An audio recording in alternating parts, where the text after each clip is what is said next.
Vous allez bien? Vous avez repris depuis hier? Non, monsieur, c'est depuis aujourd'hui. Depuis aujourd'hui? Ok, Oui. très bien.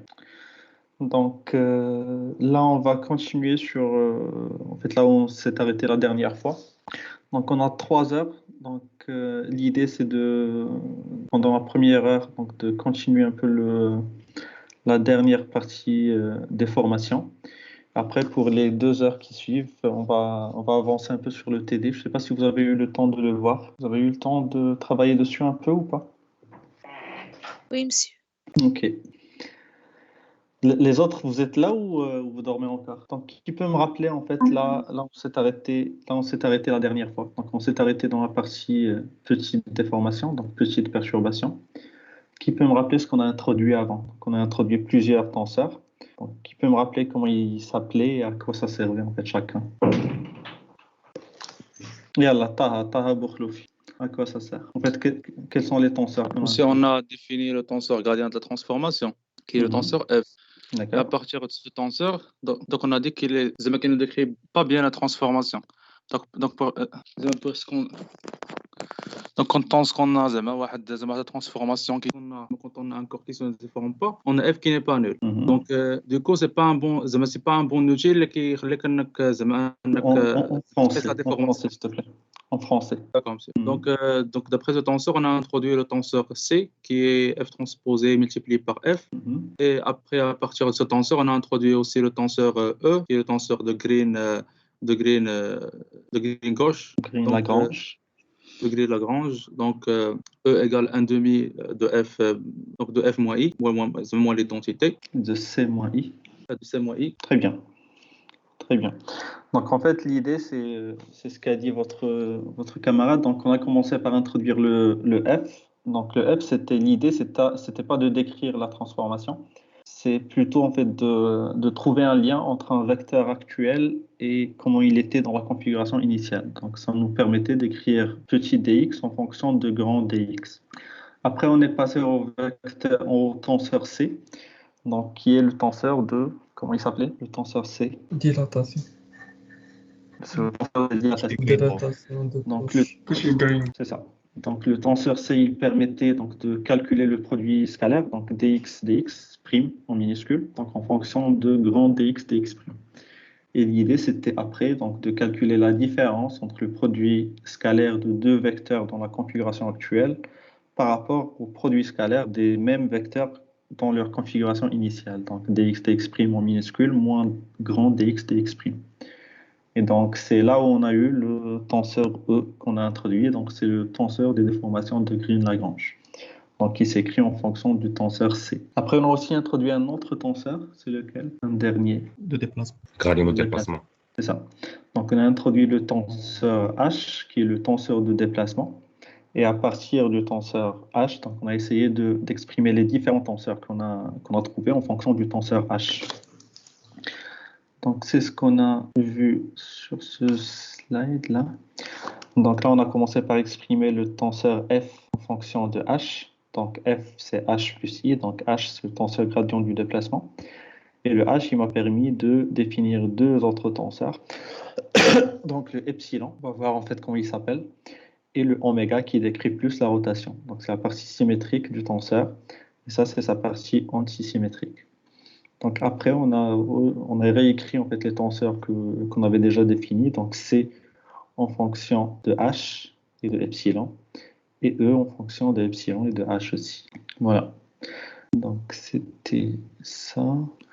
Donc après, on avait aussi parlé de décomposition. Donc comment on peut décomposer une déformation en une partie extension suivie d'une rotation. Donc la partie rotation, c'est la partie orthogonale. Donc quand on divise, quand on décompose le tenseur F, on le décompose en une partie R, donc un tenseur orthogonal fois un tenseur symétrique. Donc lui, c'est ce qui me donne la rotation. Donc on parle de rotation rigide ou rotation de corps rigide. Donc c'est pas une déformation, c'est juste tout le repère, tout le corps qui se déforme. Donc suivi d'une extension, et ça c'est vraiment la déformation pure. Et donc là c'est comment retrouver chacun, donc comment exprimer U en fonction de C, et une fois on a U, on peut trouver donc le R, le tenseur R. Donc après, on a fait l'hypothèse. Donc c'est là où on s'est arrêté. Donc l'hypothèse des petites perturbations. Donc qui peut me dire pourquoi, quand est-ce que ça s'applique et à quoi ça va nous servir? Yalla, Nadia Lassari. Oui, ça, le Bouhamay. Les personnes que j'appelle qui ne répondent pas, ils seront notés. Oui, monsieur. Monsieur, vous m'entendez? Oui, oui. Monsieur, l'hypothèse de petite déformation consiste à considérer le gradient du déplacement infiniment petit et que la différence entre la position initiale et la position finale est minimale. Et pourquoi? Pourquoi on a fait cette hypothèse? Ça va nous servir à quoi? Ça va nous simplifier les expressions de E, c'est-à-dire de tenseur de déformation de Lagrange, et pour simplifier les autres expressions. C'est ça. Bon, en fait, on a vu que toutes les expressions qu'on a introduites jusque-là, ils contiennent tous une partie quadratique, une partie non linéaire. Donc c'est le produit entre le transposé du tenseur gradient de déplacement par le tenseur gradient de déplacement. Et donc ça, c'est une partie qui est difficile à faire à la main, donc difficile à faire même des fois avec ordinateur.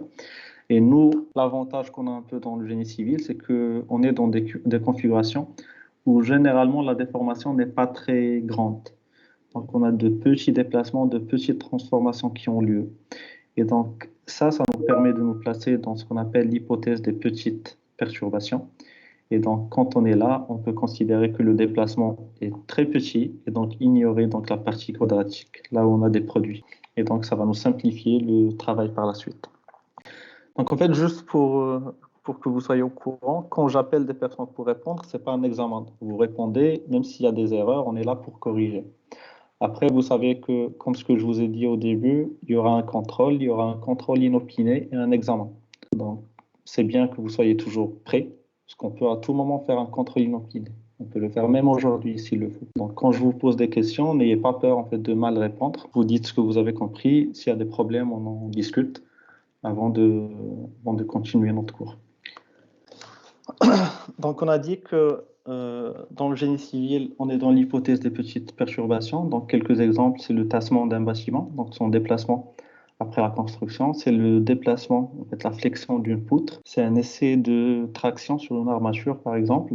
Mais on a des cas où ça ne s'applique pas. Donc, c'est la déformation d'une planche de plongeoir, par exemple. C'est un accident de voiture où la tôle va beaucoup se déformer. C'est ce même essai de traction quand on va se placer donc dans la partie plastique, en fait suffisamment dans la partie plastique quand on arrivera à la partie striction. Là, on ne peut plus négliger, donc on ne peut plus considérer que l'état actuel est similaire à l'état initial. Okay? Donc nous, on est plutôt là dans la plupart des cas en génie civil, ce qui facilite beaucoup les équations, on va le voir. Donc, si on écrit la partie, en fait, le tenseur C. Donc, le tenseur C, on a vu qu'il peut s'exprimer en fonction du tenseur H et epsilon. Donc, c'est I plus 2 epsilon plus le produit du transposé de H par H. Donc, on a dit qu'on néglige les parties quadratiques. Et donc, ça se simplifie. C égal, donc, devient à peu près égal à I plus 2 epsilon. Et pareil pour E. Donc, on a montré que c'est égal à epsilon plus 1,5, le produit de H par son transposé. Donc, c'est une partie qu'on peut négliger. Et donc, on trouve que E est à peu près égal à epsilon. Donc, E, c'est le tenseur des déformations de Green-Lagrange. Et donc, epsilon, il devient égal à E. Et c'est pour ça que epsilon, on l'appelle aussi un tenseur des déformations. Mais on ajoute donc la précision en petites perturbations. Parce qu'en réalité, ils ne sont pas égaux. C'est juste dans cette hypothèse de petites perturbations où on va négliger ce terme qu'ils deviennent égaux. Donc, on l'appelle le tenseur de déformation en petites perturbations ou le tenseur des déformations linéarisées. Donc, linéarisé parce qu'on a enlevé la partie non linéaire. Donc, après, on avait aussi parlé dilatation, allongement et allongement. Donc, la dilatation, c'est quoi? Ça correspond à quoi? Lambda dx. C'est le module de petit dx sur le module de grand dx. C'est ça. Donc, c'est la longueur actuelle sur la longueur initiale. C'est dl sur dl0. Et l'allongement? C'était dl moins dl0 sur dl0. C'est ça. Donc, c'est la différence, donc la variation entre la longueur actuelle et initiale rapportée à la longueur initiale. Donc, on a trouvé ces relations, donc ce lien entre les trois, entre dilatation, allongement et déformation. Donc là, on va exploiter donc, cette simplification, donc la simplification qu'on a fait. Donc on a dit que E, il est à peu près égal à epsilon. Donc on peut écrire que cette quantité est égale à 1 plus 2 epsilon, le tout, donc puissance 1,5. Et là, on va faire un petit développement limité, donc on va faire descendre le 1,5, et donc ça devient égal à 1 plus epsilon. Donc epsilon de U0, U0, c'est U0, epsilon, U0. Et donc là, on voit que l'allongement delta, il est égal à epsilon. Donc delta est égal à epsilon. Et donc si on prend pour U0, si on prend un vecteur, donc directeur de la base EI, donc on vient remplacer, donc delta de EI, c'est à peu près égal à epsilon de EI, EI. Et epsilon de EI, EI, c'est la composante de epsilon, donc la composante I, I. C'est bon? Là, j'ai une erreur dans la notation. Qu'est-ce qui manque? Des tirés Ils sur sont les plus bas. C'est ça, c'est ça. Parce que là, sous cette forme, ça se comprend comme étant une somme, alors que moi, je parle de la composante II, une seule. Voilà, donc là, il faut des tirets en dessous pour dire que c'est la composante II. Donc, epsilon II, pas la somme de epsilon 1, 2, 2, 3, 3. OK? Et donc là, ça me dit quoi? Ça me dit que quand je vais écrire mon tenseur epsilon, donc le tenseur des déformations linéarisées, je vais avoir donc, les composantes de la diagonale. Chaque composante, donc le epsilon 1, 1 par exemple, ça correspond à l'allongement dans la direction E1. Donc c'est la variation de longueur d'une fibre orientée selon E1. Okay? Epsilon 2, 2, c'est l'allongement, donc c'est la déformation dans la direction E2. Okay? Et donc, comme ce qu'on avait fait avant, donc avant on a écrit donc, une relation entre les valeurs propres. Donc on a dit que si on arrive à trouver les valeurs propres de C, on peut remonter aux valeurs propres de E, parce qu'il y a un lien entre les valeurs propres. Et on sait que le lambda, il est lié au delta, donc on a déjà montré qu'on a un lien donc, entre le delta, l'allongement donc principal, et la dilatation principale. Et donc là, on montre que puisque l'allongement, le delta, est à peu près égal à epsilon, donc les valeurs propres de delta sont à peu près égales aux valeurs propres de epsilon. Donc delta I, elle est égale à epsilon I, qui est égal à peu près à E, donc à la valeur propre de E. Donc il suffit de trouver il suffit de trouver les valeurs propres d'un seul tenseur, C par exemple, pour remonter directement aux valeurs propres. Donc remonter directement au delta I et remonter directement aux valeurs propres donc de epsilon et de E. C'est bon? C'est bon pour tout le monde? Oui. Monsieur, j'ai une remarque. Mhm. Monsieur, on peut trouver les valeurs propres de E sans passer par les valeurs propres de delta. Vous avez dit maintenant que si on sait les valeurs propres de C, Mhm. on peut déduire les valeurs de delta puis de E. Mhm. Alors qu'on peut utiliser directement la relation E est égal à 1,5 C moins I. Oui, et c'est quoi je comprends pas, c'est quoi la question? Parce qu'en fait, l'idée, c'est que les valeurs propres sont liées. Donc, il suffit de calculer les valeurs propres d'un tenseur, ce que tu veux, le plus simple, E ou C, par exemple, ou epsilon. Et une fois que tu as ces valeurs propres, tu peux calculer directement les valeurs propres des autres. Si tu veux refaire les calculs pour les autres, tu refais les calculs, tu vas trouver les mêmes choses. C'est juste que ce sera une perte de temps. En fait, c'est vrai, si tu as le tenseur C, tu as le tenseur E. Si tu veux les valeurs propres, tu peux appliquer en fait la méthode pour trouver les valeurs propres à C. Et pour trouver celle de E, tu refais la même méthode à E. Mais tu vas faire beaucoup de calculs. Alors que les valeurs propres sont liées. Donc, il suffit de calculer pour l'un des deux tenseurs, le plus simple à utiliser. Et une fois que tu as ces valeurs propres, à travers les relations, tu trouves directement celle de l'autre tenseur. Tu es d'accord ou pas? Oui, je suis d'accord. Donc, on avait parlé aussi de glissement entre deux directions. Donc, on a dit que quand on a une déformation, donc si on prend deux vecteurs, donc ils vont se déformer au cours du temps. Donc, il y aura leur longueur qui va changer et il y aura aussi l'angle entre les deux qui va changer. Donc là, si on prend par exemple deux vecteurs U0, U0', donc des vecteurs unitaires, on les prend donc orthogonaux au début. Donc, ils sont perpendiculaires. Donc, U0, U0' est égal à 0. Donc, si on applique la relation, donc ce qu'on a vu au début, donc on a vu que dx, dx' moins dx, dx' est égal à 2 dx, e, dx'. Okay? Et là, dans notre cas, on a les vecteurs dans la configuration initiale qui sont orthogonaux. Donc dx, dx', ce produit scalaire, il sera égal à 0 puisqu'ils sont orthogonaux. Donc cette quantité, elle est égale à dx, dx' en minuscule. et dx dx' en minuscule, c'est égal à dx c dx'. Donc là, on montre que dans le cas de deux vecteurs qui sont initialement orthogonaux, donc cette quantité, elle est égale à dx c dx' est égale à 2 dx e dx'. Et donc dans le cas de deux vecteurs initialement orthogonaux, c est égal à 2e. C égale à 2e. Donc ça, c'est uniquement valable, cette relation est uniquement valable dans le cas où U0 et U0' sont orthogonaux. Si ce n'est pas le cas, c'est quoi la relation entre C et E pour deux vecteurs quelconques? E est égal à 1 demi-facteur C moins I. C'est ça. Donc normalement, c'est C moins I qui est égal à 2E. C'est juste que là, donc si on écrit C moins I, donc c'est dx C dx' moins dx I dx'. dx I dx', c'est dx dx'. Et on a dit qu'initialement, ils sont orthogonaux, donc dx dx' est égal à 0. Donc dans ce cas, on a cette relation quand ils sont orthogonaux. Donc dans le cas de deux vecteurs orthogonaux, donc le sinus du glissement, donc c'est une relation qu'on a vue avant. Donc cette relation elle est valable tout le temps. Donc c'est C U0 U0' sur les deux le produit des deux dilatations. Donc la dilatation de U0 et la dilatation de U0'.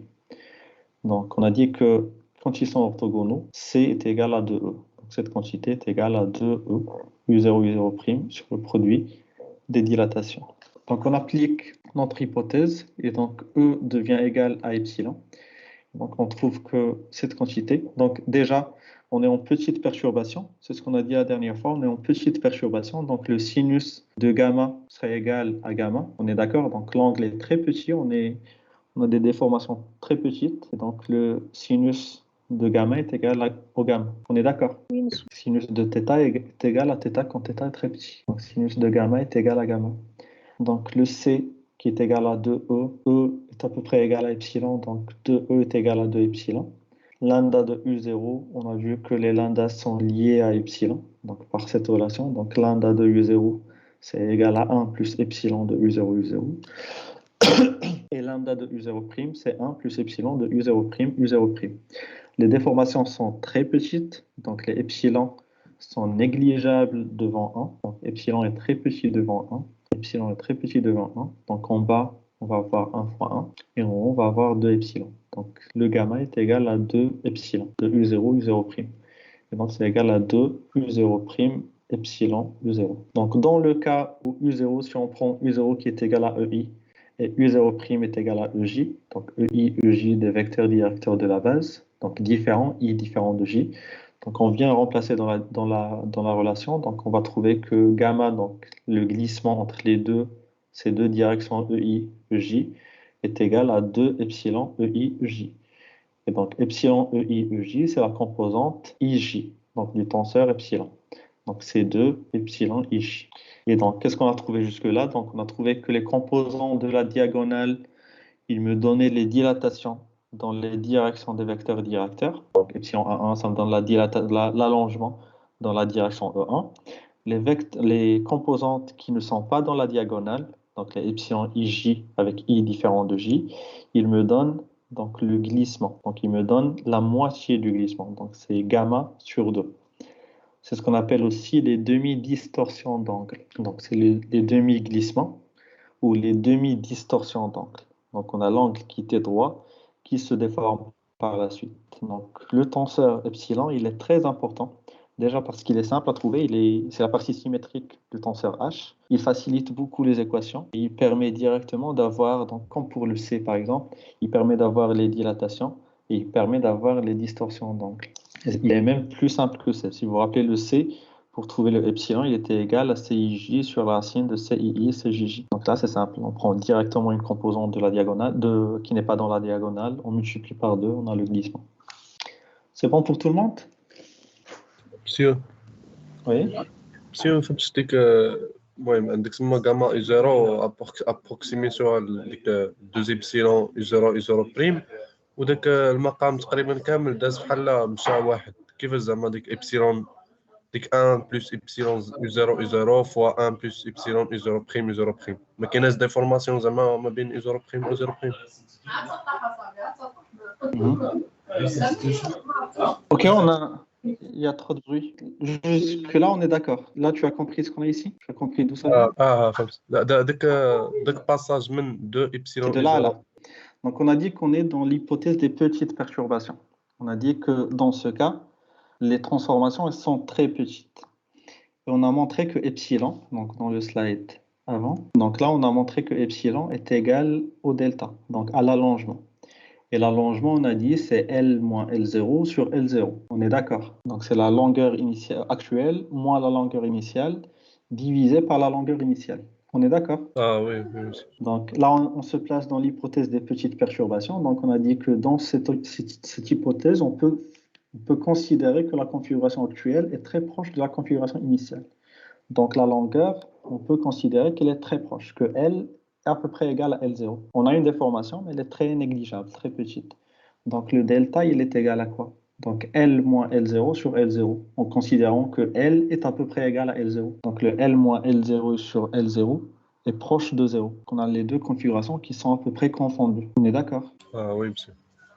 Et donc, ça devient négligeable devant 1. On est très proche de 0. Donc, c'est négligeable devant 1. C'est bon? C'est pour ça que dans cette quantité, donc epsilon, qui est très petit, qui tend vers 0, donc il est négligeable devant 1. Et là aussi, donc l'epsilon des deux autres, donc de l'autre vecteur, il est aussi très petit devant 1. Donc, on peut le négliger devant 1. Et lui aussi, on peut le négliger devant 1. OK? On va avoir que 1 fois 1. OK? Ah oui, j'ai bien compris. Ce qui manque peut-être, c'est le égal. En fait, là, c'est pas une égalité exacte, c'est à peu près égal. Parce que là, on fait une hypothèse, en fait, pour ce passage. C'est bon pour tout le monde? C'est bon. OK. Donc, on a aussi parlé de dilatation volumique. Monsieur, On a dit, oui? monsieur, vous pouvez répéter le sens physique de gamma G égale 2 epsilon Ij. Ici? Ah oui, le sens physique de cette dernière relation. En fait, tu as deux angles, tu as deux vecteurs. En fait, tu as un cube, par exemple, un cube, et tu vas tracer des grilles dessus. Des grilles qui ne sont pas dans le sens des côtes, donc qui sont diagonales. Et tu traces des lignes dans la diagonale et d'autres selon l'autre diagonale, donc qui soient perpendiculaires. On va appliquer un chargement vertical et donc ta grille, elle va se déformer. Donc elle va se déformer, ça veut dire que sa longueur, elle va diminuer, sa largeur, elle va augmenter un peu. Ok? Les traits que tu as tracés au début, qui étaient orthogonaux, ils vont se déplacer aussi. Il n'y aura plus d'angle droit entre les deux. Donc ça se déforme, la longueur, elle varie, la largeur, elle varie, et donc tes droites, elles vont bouger les unes par rapport aux autres. Et donc, tu n'auras plus d'angle droit entre les deux. On est d'accord? Donc, les deux directions ne restent pas orthogonales. C'est ça. Donc, on a une variation d'angle pendant la transformation. Donc, les deux directions ne restent pas perpendiculaires. Okay? Donc, ils vont passer de pi sur 2 à un autre angle. Pi sur 2 plus θ, par exemple. Okay? Donc, le θ, c'est la variation par rapport au pi sur 2, c'est ce qu'on appelle le glissement. Donc, le glissement, c'est de combien on a varié par rapport au pi sur 2 qu'on avait initialement. Donc, pour un repère, par exemple, E1, E2, E3, les vecteurs E1, E2, ils sont perpendiculaires initialement. Donc, si on considère un repère orthonormé ou orthogonal. Donc, ils sont perpendiculaires au début. Pendant la transformation, on n'est pas sûr que ça va rester un angle droit entre les deux. Donc, ça va varier. La variation, c'est ce qu'on appelle gamma. Okay? Donc, le gamma, on peut l'obtenir à partir du tenseur epsilon, donc, qui est le tenseur de déformation linéarisée. Donc, tu as ton tenseur epsilon. Donc, le tenseur, il y a plusieurs composantes dans le tenseur. C'est une matrice, donc il y a plusieurs composantes. Donc, si on prend la composante E1, E2, par exemple, la composante E1, E2, si on la multiplie par 2, on va obtenir le glissement des deux directions E1, E2. D'accord. Si on prend la composante epsilon de 3, donc ce sera égal à 1,5, donc la moitié du glissement E2, E3. OK? D'accord. Merci, monsieur. Donc, on a parlé aussi de dilatation volumique. Donc, la dilatation volumique, c'est comme l'allongement. Donc, pour les longueurs, là, on est dans le volume. Donc, c'est le volume actuel moins le volume initial rapporté au volume initial. Donc, on peut diviser cette quantité. Donc, on dv sur dv0 moins 1. Et dv sur dv0, on a dit que c'est égal au jacobien. Donc, cette quantité, donc la dilatation volumique, elle est égale au jacobien moins 1. OK? Donc, le jacobien, c'est le déterminant de quoi? De quelle matrice? De F. Gradient de formation. Et c'est égal aussi à quoi? Donc, en fonction de C. Carré de la déterminante de C. Le déterminant de C égale le jacobien au carré. C'est ça. Et donc, on a montré cette relation. Vous vous en rappelez? Donc, le jacobien est égal à lambda 1, lambda 2, lambda 3. Donc, le produit des valeurs propres, lambda, vous vous rappelez? Donc, vous l'avez dans le cours. Donc, on a montré que le jacobien est égal au produit des valeurs propres. Donc, si on écrit notre matrice C, donc notre tenseur C, dans sa base principale, donc ce sera égal uniquement à une matrice avec des composantes que sur la diagonale. Et donc, son déterminant, c'est le produit des diagonales. Donc, lambda 1, lambda 2, lambda 3. Et donc, on a vu que les lambda, donc les valeurs propres lambda, sont liées aux valeurs propres de epsilon. Donc, lambda 1, elle est égale à 1 plus epsilon 1, lambda 2, 1 plus epsilon 2, et lambda 3, c'est 1 plus epsilon 3. Donc, on développe, on est dans l'hypothèse des petites perturbations. Donc, là où on a des produits, on va les négliger. Donc, epsilon 1 fois epsilon 2. Donc, epsilon 1, il est déjà très petit, considéré comme très petit. Epsilon 2 est considéré aussi comme très petit. Le produit des deux, donc ça devient négligeable devant les epsilon. Donc, on néglige là où on a des produits. Donc, epsilon 1, epsilon 2, on néglige. Epsilon 2, epsilon 3, on néglige. Epsilon 1 fois epsilon 3, on le néglige. Et donc, on garde que les termes où on n'a pas de produit. Donc, le 1 plus epsilon 1, epsilon 2, epsilon 3. Et le epsilon 1, oui. Si on ne peut pas négliger epsilon 1, epsilon 2, epsilon 3 devant 1, non? Comment? On ne peut pas négliger epsilon 1 plus epsilon 2 plus epsilon 3 devant 1. Si. Parce qu'en fait, l'idée, c'est quoi? Donc là, on essaie d'exprimer la dilatation volumique en fonction de notre tenseur epsilon. Okay? Mais si on veut aller plus loin dans notre hypothèse, on a dit que la configuration actuelle, elle est à peu près égale à la configuration initiale. Okay? Dans ce cas, en fait, la configuration actuelle est égale à la configuration initiale. Dans ce cas, ce rapport, il doit être égal à 0. Donc, dV, volume actuel, doit être à peu près égal au volume initial. Et donc, cette quantité doit être égale à 0. Et donc, on le voit ici, si on néglige les epsilon devant le 1, donc on va avoir le jacobien qui est égal à 1. Et donc là, c'est 1 moins 1, c'est 0. Okay? C'est juste que là, dans l'écriture qu'on fait, donc on ne va pas aussi loin dans notre hypothèse, puisqu'on cherche uniquement à écrire cette dilatation volumique en fonction des epsilon. Donc ici, on n'a pas négligé donc, epsilon devant le 1 pour essayer de trouver un lien entre le jacobien et les epsilon. D'accord. Okay? Et donc, on a montré que le jacobien est égal à 1 plus epsilon 1, epsilon 2, epsilon 3. Ça, c'est la trace de epsilon. Le jacobien est égal à 1 plus la trace de epsilon. Donc, si je viens remplacer ici, donc jacobien, je remplace par 1 plus la trace de epsilon, moins le 1 que j'ai ici. Donc, je trouve que cette quantité, donc le dV moins dV0 sur dV0, est égal à la trace de epsilon. Okay? Donc, si j'ai un tenseur epsilon écrit dans la base principale, je calcule sa trace, et cette trace, ça me donne la dilatation volumique. Est-ce que c'est une relation qui est applicable uniquement dans la base principale? Vous vous rappelez déjà la différence entre une base quelconque et une base principale? Oui, monsieur. C'est quoi? Oui, monsieur. Comment s'écrit un tenseur dans sa base propre, sa base principale? En diagonale.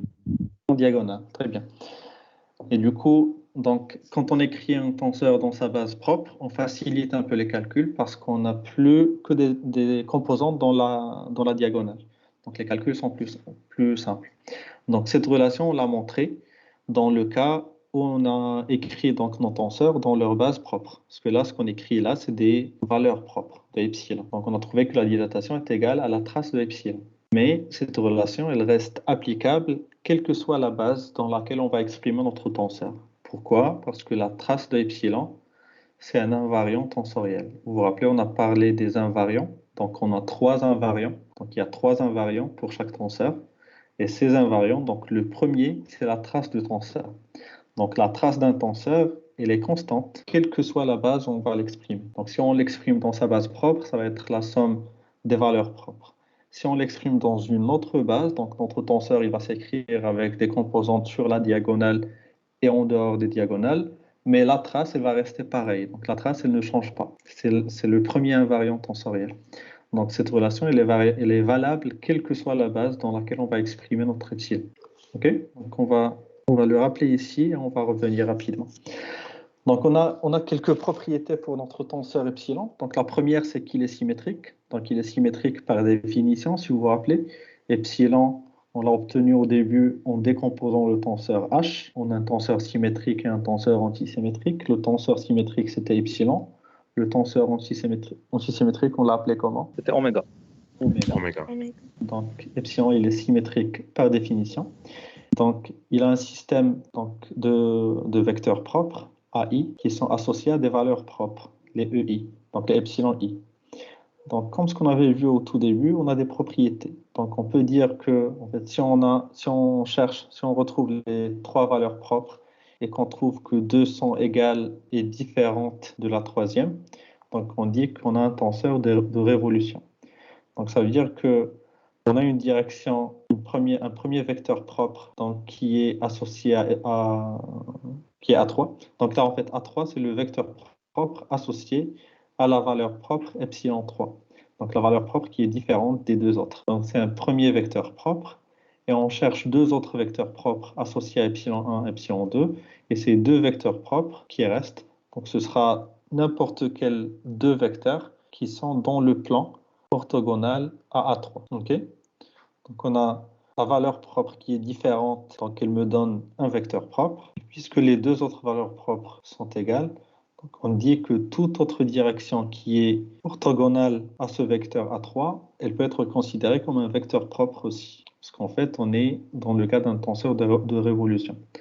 Donc ça, on l'a vu au tout début. Vous vous en rappelez? Vous vous en rappelez? Oui, monsieur. Monsieur, excusez-moi. Monsieur, je pense que vous passez une partie, car on a dans le polygroupe une partie de déformation pure et rotation. Oui, je vais revenir. En fait, je suis passé là juste pour vous expliquer les invariants, pour rappeler les invariants, et je reviens. Et donc, on a aussi, quand on a les valeurs propres, on peut définir on peut parler d'un tenseur sphérique, on peut dire que epsilon est tenseur sphérique si les trois valeurs propres sont égales. Donc, si epsilon 1 est égal à epsilon 2 égal à epsilon 3. Et dans ce cas, on dit que toute direction est une direction principale. On a dit que quand on écrit un tenseur un tenseur de déformation dans sa direction, dans sa base principale, ça veut dire qu'on l'exprime avec des diagonales uniquement. Et on a dit que les diagonales, elles sont uniquement liées aux dilatations, donc aux variations de longueur. Okay? Donc, dans la base principale, donc, ce qu'on calcule, c'est uniquement les variations de longueur. Les angles ne changent pas. Okay? Pas de déformation en particulier. Donc, le premier, c'est la dilatation isotrope. C'est ce que je vous ai expliqué. Donc, quand on a un ballon, par exemple, noyé dans de l'eau, donc un ballon à l'intérieur de l'eau, donc on a les mêmes pressions appliquées dans toutes les directions. Donc, c'est la même pression appliquée partout. S'il se déforme, il va se déformer de la même façon partout. Donc, on écrit x qui est égal à lambda grand X. C'est-à-dire que la composante x1 est égale à lambda x1, x2 est égal à lambda x2, x3 est égal à lambda x3. On considère ici que lambda est positive. Ça peut être négatif dans quelques cas. Donc là, on considère qu'elle est positive. OK? Donc, je vous laisse calculer rapidement les matrices F, C, E, H, epsilon et oméga. Très rapidement, en fait, c'est très simple. OK? Monsieur, ici, F, ça sera une matrice scalaire, n'est-ce pas? Non, c'est une matrice de taille 3 x 3. Oui, une matrice lambda I. Lambda fois l'identité, je crois. C'est ça. Diagonale, oui. C'est ça? C'est ce que vous avez trouvé? Donc, F, ce sera les dérivés. Donc, dx1 sur d grand x1. Donc, c'est lambda. dx1 sur dx2, c'est 0. Ainsi de suite. Donc, F, il n'y aura que des lambda sur la diagonale. OK? Après, le C, c'est égal au F fois le transposé de F. Donc, le transposé, c'est lui-même. Et donc, le produit, ça me donne donc, que des lambda carrés sur la diagonale. E est égal à 1 demi C moins I. Donc, c'est 1 demi. Le tenseur, donc la matrice C moins l'identité. Donc, c'est 1 demi, lambda carré moins 1, lambda carré moins 1, lambda carré moins 1. Donc, epsilon ou H, si vous avez calculé le H c'est x moins x1. En fait, c'est petit x moins grand x. Donc, c'est x1 moins grand x1, donc la dérivée, ça me donne lambda moins 1, lambda moins 1, lambda moins 1 sur la diagonale. On est d'accord? On est d'accord Oui, pour monsieur. h? Donc h, F moins. voilà. Donc voilà. Donc h soit le f moins i, parce qu'on a trouvé. En fait, ça c'est bien. On a des relations entre les différents tenseurs, donc c'est bien de les exploiter. Donc on a un lien entre h et le f, donc on peut l'appliquer directement pour trouver h. Sinon, si vous voulez faire des calculs, donc h c'est le gradient de déplacement, donc on écrit le déplacement déjà.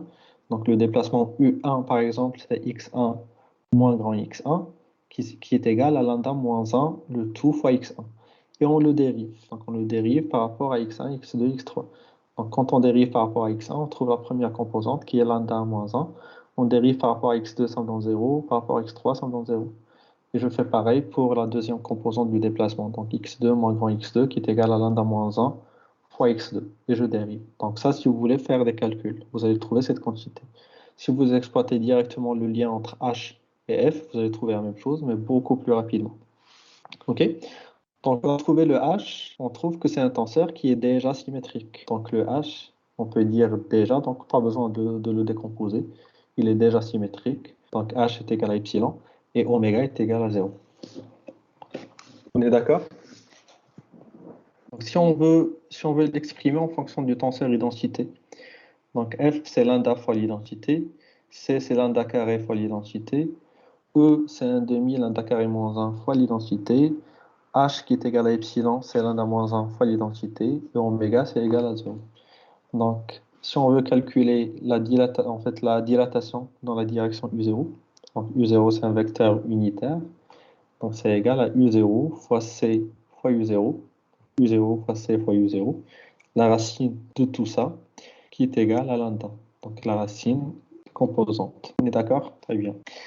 Donc ça, c'est ce qu'on a expliqué. Donc quand on a un ballon, donc moi je vous ai donné le cas d'un ballon qui est noyé. Donc les pressions, elles sont appliquées dans le sens inverse. Donc on a des pressions qui appuient sur le ballon. Et donc dans ce cas, le rayon, il va diminuer. Donc le lambda, ça va être négatif. Là, c'est une dilatation isotrope. Donc c'est comme si on tirait sur notre ballon ou sur notre élément de la même façon partout.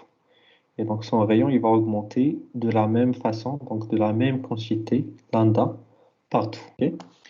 Donc ça, c'est ce qu'on a trouvé donc avec les calculs. Ce qu'on veut montrer, c'est si vraiment dans le cas des petites perturbations, le E, il est égal à epsilon. Donc dans les petites perturbations, lambda est égal à 1. Lambda, c'est la dilatation. Lambda, c'est la longueur actuelle sur la longueur initiale. On a dit que dans le cas des petites perturbations, on considère que les deux configurations sont initiales. Donc à peu près la longueur actuelle est égale à la longueur initiale. Donc L sur L0 est égal à peu près à L0 sur L0 est égal à 1. Donc dans l'hypothèse des petites perturbations, lambda est à peu près égal à 1. Donc E, le tenseur E, est égal à 1 demi lambda carré moins 1 fois I. Donc je développe. Donc c'est 1 demi lambda plus 1 fois lambda moins 1. Donc lambda est à peu près égal à 1. Donc ça, ce sera égal à 2. Donc 2 sur 2, c'est 1. Et donc cette quantité sera égale à peu près à lambda moins 1 fois l'identité. Donc lambda moins 1 fois l'identité, c'est epsilon. Donc on montre que dans le cas des petites perturbations, où la dilatation est à peu près égale à 1, donc le tenseur E est aussi à peu près égal au tenseur epsilon. Ok? C'est bon? Oui. Donc on passe à un deuxième exemple, c'est l'extension simple. Donc c'est comme ce qu'on a vu ici, sauf que là on va tirer que dans une seule direction. Donc on va tirer que dans une seule direction, E1 par exemple. Donc c'est l'extension simple dans la direction E1. Donc les autres directions ne vont pas changer. Donc je n'ai pas de déformation. Je n'ai pas d'extension dans les sens E2, E3 que dans le sens E1. Donc je vous demande de calculer les tenseurs, donc les mêmes tenseurs. Rapidement, comme ce qu'on a fait avant, donc pour le F, on dérive par rapport aux composantes, donc x1, x2, x3. Donc ça me donne le tenseur, donc la matrice lambda et 1, 1 sur la diagonale. Vous trouvez la même chose? Oui, monsieur. Ok. Et donc si je l'obtiens à partir de F, donc le produit de F sont transposés. E, pareil. H, donc je l'obtiens à partir du lien entre H, I et F. Donc ça me donne cette quantité. Pareil, donc c'est un tenseur qui est symétrique. Donc H est égal à epsilon. et oméga est égal à 0. Donc, si on veut calculer donc les dilatations dans les directions E1, E2, E3, ce sera égal à quoi? Lambda Pour E1 est lambda égal à 1, on a la racine lambda. carrée. Oui, la racine carrée de lambda carré. Et lambda E2 est égal à 1 et lambda 3 est égal à 1. C'est ça, très bien. Donc ça, si on veut schématiser, c'est cette configuration. Donc vous avez un rectangle en 3D, donc il y a une composante selon E1, E2 et E3, et on ne va changer que la composante selon E1. Donc grand X1, donc pour un point donné, donc sa composante grand X1, ça devient petit X1, donc qui est plus grand, puisque lambda est supérieur à 0. Donc X1, c'est lambda X1, donc plus grand. Et les deux autres composantes, elles restent constantes. Donc X2 reste égal à X2 actuel, et X3 reste égal à X3. Donc c'est comme si on tirait sur un élément. Vous allez voir par la suite, donc ça c'est le cas de quelques déformations. Dans le cas du béton par exemple, ou des armatures, quand on fait un essai de traction sur une armature, quand on va tirer, donc c'est pareil, pour un essai de traction, on vient tirer dans une direction. Supposons que c'est votre armature, on vient tirer sur une direction en fixant l'autre ou en tirant sur les deux directions. Donc ce qui arrive dans le cas des matériaux, c'est que, donc ça on va le voir par la suite dans la partie loi de comportement. Donc ce qui arrive en réalité pour les matériaux, c'est que si on tire dans les deux côtés, on aura aussi cette composante qui change, même si la force est appliquée que sur les côtés. Okay? Si on applique, là on parle de déformation, là on est dans le cas des déplacements. Mais lorsqu'on se placerait dans le cas des contraintes, donc on va appliquer une force et voir comment le matériau se déforme, on va voir que dans quelques cas, souvent, donc dans le cas des armatures par exemple, si on tire sur le côté, si on applique des forces que dans le sens E1, que dans la direction E1, on aura donc des dilatations dans cette direction. Donc l'armature, on tire, donc elle va augmenter de longueur, mais on aura aussi des déformations dans le sens transversal. Donc on aura la section qui va réduire, et c'est normal. En fait, c'est ce qu'on appelle, en fait, ce qu'on appelle la partie striction. Je vous ai parlé de striction dans un essai de traction. On tire et à partir d'un moment, on va avoir la section, donc le rayon de l'armature au milieu qui va réduire. Et ça, on va le lier donc physiquement à ce qu'on appelle le module de Poisson. Donc on a un module de Poisson, donc c'est un paramètre qui va lier la dilatation longitudinale, donc la déformation longitudinale des matériaux, à leur réduction, donc à la réduction de section. Okay? Ça, on va le voir par la suite, donc pas dans la partie contrainte, pas dans le chapitre contrainte, mais dans le chapitre loi de comportement. Parce qu'en fait, si vous vous rappelez ce que je vous ai expliqué au tout début, les contraintes, ça représente un peu les forces ou la sollicitation appliquée aux matériaux. Donc une poutre, par exemple, on va venir la charger, donc on va mettre des éléments dessus. On aura des contraintes, donc des efforts qui vont se développer en interne de la poutre. Donc ces contraintes, ils peuvent la casser ou pas. Ils peuvent la déformer. La déformation, elle peut être grande ou petite. Donc la déformation ou le fait que la poutre se casse ou pas, ça ne dépend pas uniquement de la sollicitation, pas uniquement de la force, mais du matériau. Donc le verre, par exemple, ou le bois ne se déforment pas de la même façon. Le verre ou l'acier ne se déforment pas de la même façon. Si on prend une poutre en verre, une autre poutre en acier, on vient appliquer une force au-dessus, donc des poutres horizontales, on vient appliquer une charge. Donc vous allez voir que l'acier va se déformer, donc il va avoir une flexion, donc il va se déformer en flexion, alors que la poutre en verre, donc il va se déformer un tout petit peu et il va casser. Okay? On dit que le verre, il a un comportement fragile, ça veut dire qu'il casse d'un coup, il ne donne pas de signe avant de casser, alors que les aciers, par exemple, ils ont un comportement ductile. Donc, ils se déforment de façon élastique, ils se déforment après de façon plastique. Donc, un poteau, par exemple, en béton armé, il ne va jamais tomber d'un coup. Donc, il va se déformer. On va voir qu'il se déforme beaucoup, que ça devient dangereux. Donc, on a le temps de faire évacuer le bâtiment, par exemple. Donc, c'est un comportement qui est ductile. Il y a des matériaux comme le verre qui ont des comportements qui sont fragiles. Donc, le verre, il casse d'un coup. Ça ne donne pas de signe avant. Okay? Donc, ça, c'est la partie loi de comportement. C'est un chapitre loi de comportement. Parce qu'en fait, pour étudier le comportement d'un matériau, on a besoin de bien comprendre les notions de déformation, les notions de contrainte et de lier les deux. Parce qu'en fait, c'est la contrainte, c'est la force appliquée qui va entraîner une déformation. Et pour lier les deux, on a dit que ce n'est pas la sollicitation toute seule qui agit, mais la sollicitation et comment le matériau se comporte. Et donc, c'est les lois de comportement qui permettent de lier les deux, de lier contrainte et déformation. OK? Donc ça, pour revenir à l'exemple, dans le cas d'une armature qu'on va tirer sur les côtés, donc une armature en acier par exemple, donc elle va, si on tire dans la direction E1, donc il va augmenter de longueur dans la direction E1. On va observer une réduction de la section dans la direction E2 et E3, donc lié à un paramètre qu'on appelle le module de Poisson. Donc on va l'introduire par la suite. C'est bon? C'est bon? C'est clair ou pas? Oui, monsieur, c'est Oui, clair. c'est bon. Donc là, pareil, si on fait l'hypothèse des petites perturbations, donc lambda est à peu près égal à 1. Donc le E, si je développe, donc c'est lambda moins 1 fois lambda plus 1. Donc lambda à peu près égal à 1. Donc lambda plus 1 serait égal à 2. Je le fais sortir. Donc ça se simplifie avec le 1,5. Ce qui va rester, c'est lambda moins 1. Et donc ce serait égal. Donc ce qui va rester, c'est lambda moins 1. Donc dans la composante 1,1. Et donc ça, c'est égal à epsilon. Ok, donc on montre que dans le cas des petites perturbations, on a bien le E qui est égal à epsilon. Si dans l'hypothèse des petites perturbations, lorsqu'on suppose que lambda est à peu près égal à 1, est-ce qu'on ne peut pas remplacer lambda moins 1 par 0? En fait, quand on fait la simplification, quand on applique l'hypothèse, on ne va pas jusqu'à l'extrême. Parce qu'en fait, on dit que la configuration actuelle est confondue avec la configuration initiale. Mais ce n'est pas exactement le cas. En fait, c'est à peu près confondu. Donc, c'est juste pour dire que ça ne se déforme pas beaucoup. Okay? Si on va jusqu'à dire que lambda est égal à 1 et donc simplifier cette partie et dire que c'est 0, ça veut dire que la déformation n'a pas lieu. Donc c'est comme si vous avez votre poutre qui ne s'est pas du tout déformée, alors qu'en réalité, elle se déforme, mais pas beaucoup. Okay? C'est pour ça que quand on fait nos hypothèses, nos calculs, nos simplifications, on ne va pas jusqu'à l'extrême. Donc on doit toujours avoir une petite déformation, on doit toujours exprimer une petite déformation. Si on va jusqu'à l'extrême et simplifier, donc si on considère que lambda est égal à 1, donc pas besoin de développer, je peux directement dire que lambda carré serait aussi égal à 1 et donc simplifier tout ça. Et je n'aurai plus de tenseur de déformation et plus de tenseur de déformation linéarisée. Alors qu'en réalité, ma poutre qui est chargée en flexion, qui est sollicitée en flexion, elle va se déformer. C'est juste que la déformation est très petite.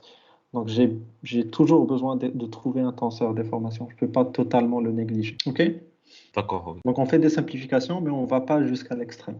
On doit toujours on doit toujours exprimer nos tenseurs. Donc ça, c'est le cas du glissement simple. Donc c'est en lien avec tout ce qu'on a vu avant. Donc ça, ce serait un exercice à vous, donc un exercice à faire. Donc essayez de le faire avant mardi prochain et me l'envoyer sur Teams. Donc il y a une partie devoir.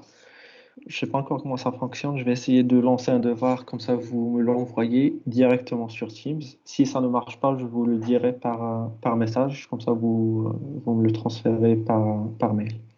Et donc comme avant, ce serait un bonus dans l'examen final. Ok, donc c'est une suite de l'exemple qu'on a fait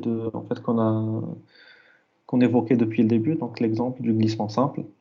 Donc là, ce qu'on cherche à montrer, c'est que le tenseur E, il est à peu près égal à epsilon, et donc les valeurs propres de epsilon peuvent être tirées à partir des valeurs propres de E. Donc là, on vous demandera, par exemple, de calculer les valeurs propres de epsilon et les vecteurs propres, et on vous dira, est-ce que ces valeurs propres et vecteurs propres n'auraient pas pu être trouvées directement à partir des valeurs propres et vecteurs propres de E. Donc, l'idée, c'est de trouver les valeurs propres de deux façons différentes. Donc, en appliquant la méthode normale, le déterminant de E moins lambda I, de epsilon moins lambda I, trouver les valeurs propres et les vecteurs propres, et les trouver d'une autre façon en linéarisant les valeurs propres de E et les vecteurs propres de E. OK? Monsieur, Oui. pour la question de trouver les vecteurs propres, de quelle matrice? De epsilon.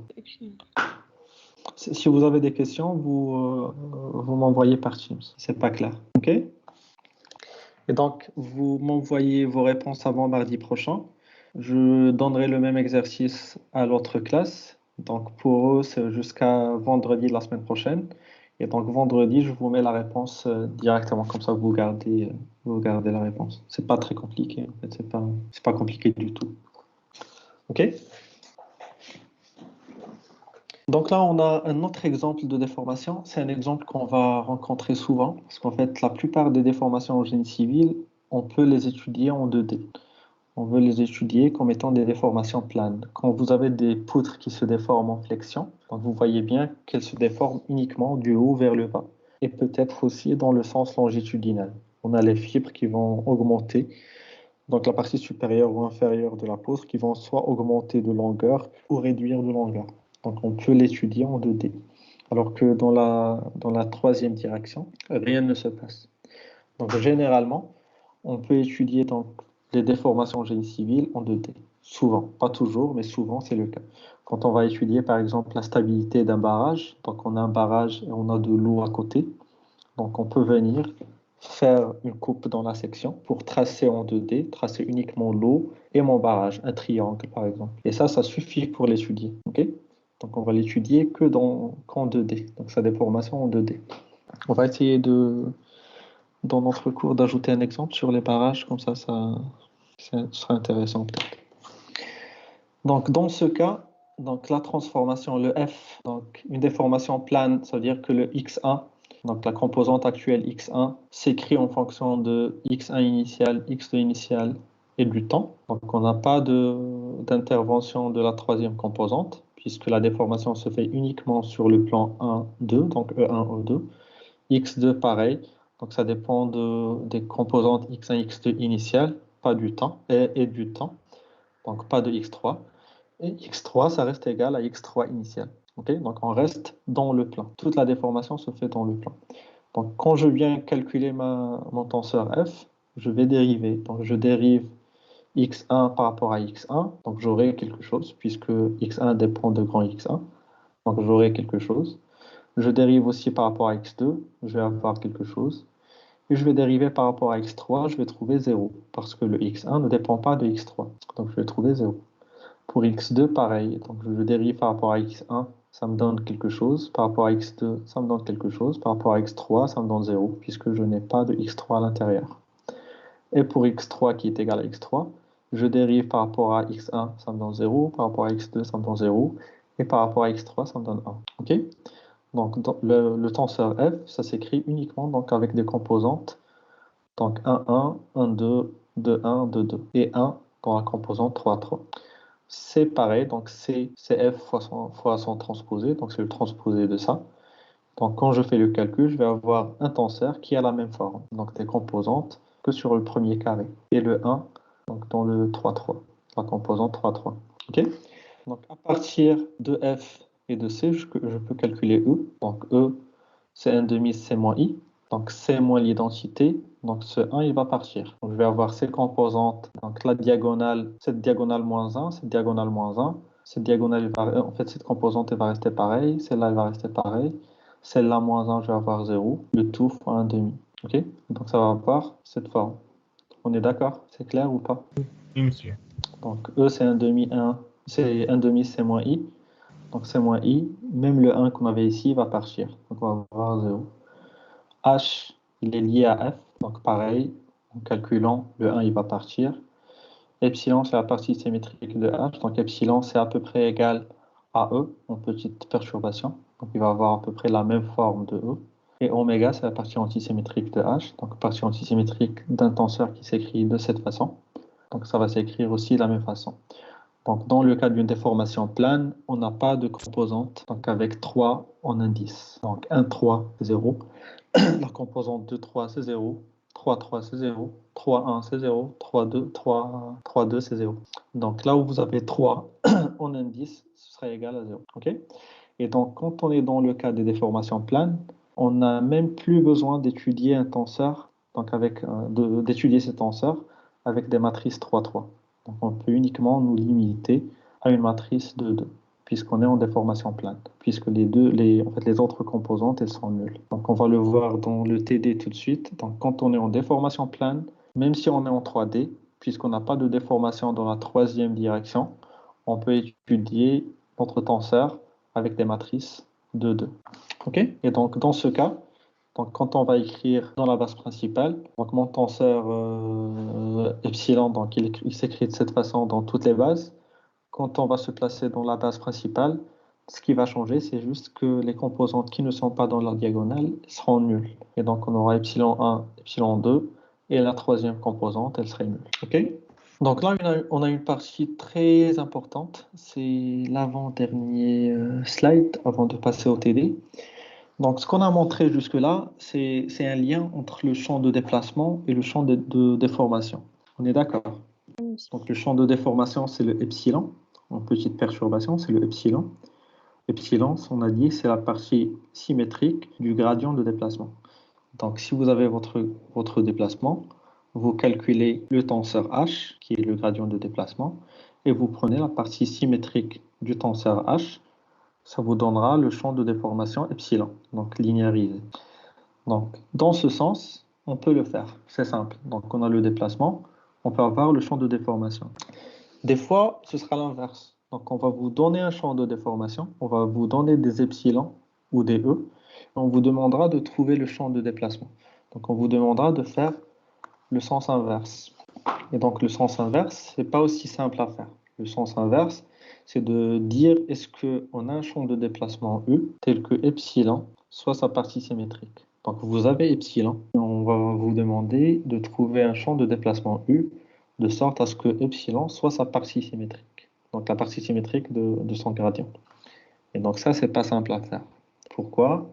Parce que vous avez vu que H est égal à epsilon plus oméga. OK? H est égal à la partie symétrique plus la partie antisymétrique. H, c'est la dérivée du la dérivée du déplacement. Donc H, c'est le gradient de déplacement. Donc la composante HIJ, c'est DUI sur DXJ. Ça s'écrit aussi de cette façon. Donc UI virgule J. Epsilon IJ, c'est la partie symétrique de H. Donc c'est 1 demi UI virgule J plus UJ virgule I. Et oméga IJ, c'est la partie antisymétrique. Donc si vous avez epsilon et vous voulez trouver H, déjà pour trouver H, il faut trouver oméga avant, pour faire epsilon plus oméga. Donc la première étape, c'est de trouver oméga. Donc oméga IJ K, donc si vous dérivez ici, donc on dérive par rapport à K, donc on va dériver aussi ces deux composantes. Donc oméga IJK, donc l'idée là, ce qu'on essaie de faire, c'est de trouver un lien entre oméga IJ, entre les oméga et epsilon. Parce qu'en fait, vous avez un champ de déformation epsilon, vous voulez trouver H, vous devez déjà commencer par trouver oméga. Donc pour trouver oméga, on doit le trouver à partir de epsilon. Est-ce qu'il y a un lien entre les deux? C'est ce qu'on essaie de montrer ici. Donc on sait qu'oméga IJ est égal à 1 demi UIJ moins UJ virgule I. Donc je dérive par rapport à K. Donc j'aurai 1 demi UI virgule JK moins UJ virgule IK. Okay? Donc c'est 1 demi UI virgule JK moins 1 demi J virgule IK. Et ce que je vais faire, donc je vais ajouter et réduire la même quantité, donc UK virgule IJ. Pourquoi je fais ça? Pour pouvoir faire ressortir le tenseur, en fait la composante epsilon. Donc UI virgule JK, donc d'après la relation qu'on a ici, donc F dérivé par rapport à JK, c'est égal à F dérivé par rapport à KJ. Donc F dérivé par rapport à JK, c'est F dérivé par rapport à XJ, et cette quantité dérivée par rapport à XK. Et je peux donc inverser le sens de la dérivation et commencer par dériver par rapport à XK et puis par rapport à XJ. Okay? Donc ici, U virgule JK, c'est égal à U virgule KJ. C'est égal à U I virgule K, le tout par rapport à J. Okay? Et là, c'est pareil. Donc je mets donc le UKIJ, donc c'est UK dérivé par rapport à I, le tout par rapport à J. Et donc cette quantité, elle est égale à quoi? Donc elle est égale à epsilon IK dérivé par rapport à J. Donc c'est epsilon IK qui est égal à AU, en fait qui est égal à UI virgule K plus UK virgule I, dérivé encore par rapport à J, donc UI virgule KJ, UK virgule IJ. Quantité. Donc cette quantité, c'est epsilon IK dérivé par rapport à J, moins cette quantité qui est epsilon KJ dérivé par rapport à I. Oui? Je s'entends très mal. Pourquoi on a ajouté ces quantités? Je t'entends très mal. Tu peux écrire si tu veux. Tu peux écrire sur la conversation. Les autres, vous voyez le raisonnement? Donc là, j'ai dérivé le oméga IJ. Donc pour dériver cette quantité-là, après j'ai ajouté et réduit la même valeur. J'ai séparé la dérivation, donc déjà j'ai inversé. Donc dérivé par rapport à JK, c'est pareil que dérivé par rapport à KJ. Je change juste l'ordre de dérivation. Et donc après, cette quantité-là, c'est UIK plus UKI, le tout dérivé par rapport à J. Et UIK plus UKI, un demi, c'est le epsilon IK. Donc c'est epsilon IK dérivé par rapport à J, moins epsilon KJ dérivé par rapport à I.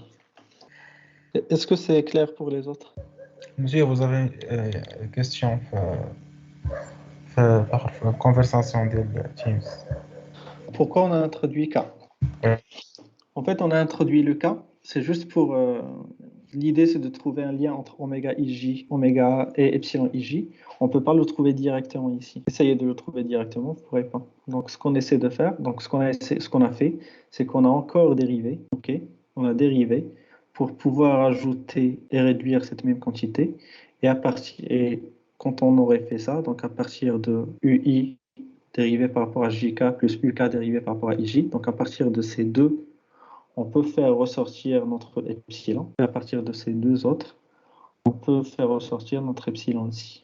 Et donc, c'est la seule façon pour lier les oméga au epsilon. Il n'y a pas d'autre façon. Donc, essayez de faire des manipulations sur cette expression. Par exemple, sans dérivé, oméga IJ, sans dérivé, essayez de faire ressortir le epsilon IJ, ce ne serait pas possible. Et vous allez voir que la dérivation qu'on a fait ici, ça va nous compliquer un peu le travail par la suite. Ça va nous compliquer et faciliter en même temps.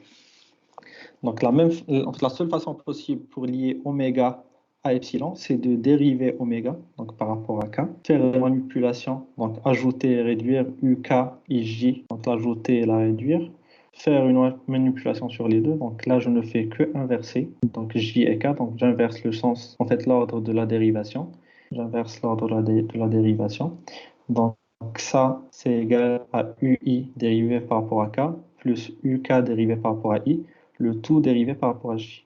Et UI dérivé par rapport à K plus UK dérivé par rapport à I avec le n demi, c'est égal à epsilon IK. Donc ça, ce serait égal à epsilon IK dérivé par rapport à J. Epsilon IK dérivé par rapport à J. Et là, donc on aura UK dérivé par rapport à J moins, en fait plus, parce que là on factorise avec le moins. Donc UK par rapport à J plus UJ par rapport à K. Donc UK par rapport à J plus UJ par rapport à K. Donc c'est égal à epsilon KJ, le tout dérivé par rapport à I. Donc on va avoir epsilon IK dérivé par rapport à J, moins epsilon KJ dérivé par rapport à I. Est-ce que c'est clair en fait jusque-là, le lien entre les deux? Donc là l'idée c'est quoi? Donc là ce qu'on a trouvé c'est un système différentiel.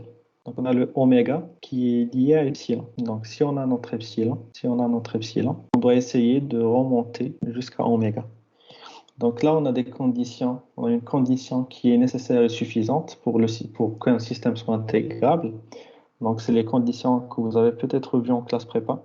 Donc, c'est les conditions d'intégrabilité au sens de Cauchy, qui disent que si une fonction oméga ijk, donc oméga ij dérivée par rapport à k, est intégrable, donc pour qu'elle soit intégrable, il faut que, si on dérive encore une fois par rapport à L, donc il faut que, que la dérivée soit symétrique. Donc, qu'on puisse dériver par rapport à k, L et que ce soit égal à la dérivée par rapport à LK, ok? Qu'on peut intervertir en fait la dérivée. Donc ça c'est la condition d'intégrabilité au sens de Cauchy. C'est la condition que ça donne. Et donc si on vient appliquer ça à notre relation, donc on sait que oméga ij dérivé par rapport à k est lié au dérivé de epsilon. Si on vient appliquer cette relation, donc on trouvera, ok? Donc oméga ij dérivée par rapport à k, je la dérive encore par rapport à L, donc ça me donnera epsilon IK dérivé par rapport à JL moins epsilon KJ dérivé par rapport à IL, ok, égal à oméga IJ dérivé par rapport à LK. Donc on écrit déjà oméga IJ dérivé par rapport à L, donc oméga IJ dérivé par rapport à L. Donc ça me donne epsilon ILJ, epsilon IL J que je dérive encore par rapport à K. Et là, j'aurai epsilon K LJ I que je dérive encore par rapport à K. Ok? J'ai juste appliqué cette relation. Cette relation, vous l'avez déjà vue avant ou pas? En fait, cette condition pour qu'un système soit intégrable. Oui. Oui? Oui, aussi, oui. Donc, c'est simplement une condition d'intégrabilité au sens de Cauchy, ça vient du rotationnel du gradient, parce qu'en fait, ça, c'est un gradient. Ça, c'est le gradient de la fonction oméga, donc le gradient de la composante oméga ij. C'est un gradient, et on sait que le rotationnel du gradient est égal à 0. Donc, le rotationnel de oméga ijk doit être égal à 0. En appliquant cette relation, donc, on trouvera cette condition-là. Donc, cette condition, on l'obtient en appliquant le rotationnel de cette quantité qui doit être égal à 0. OK? Donc, ce que j'obtiens comme relation ici, c'est ce qu'on appelle les relations de compatibilité. Donc, ça me dit quoi?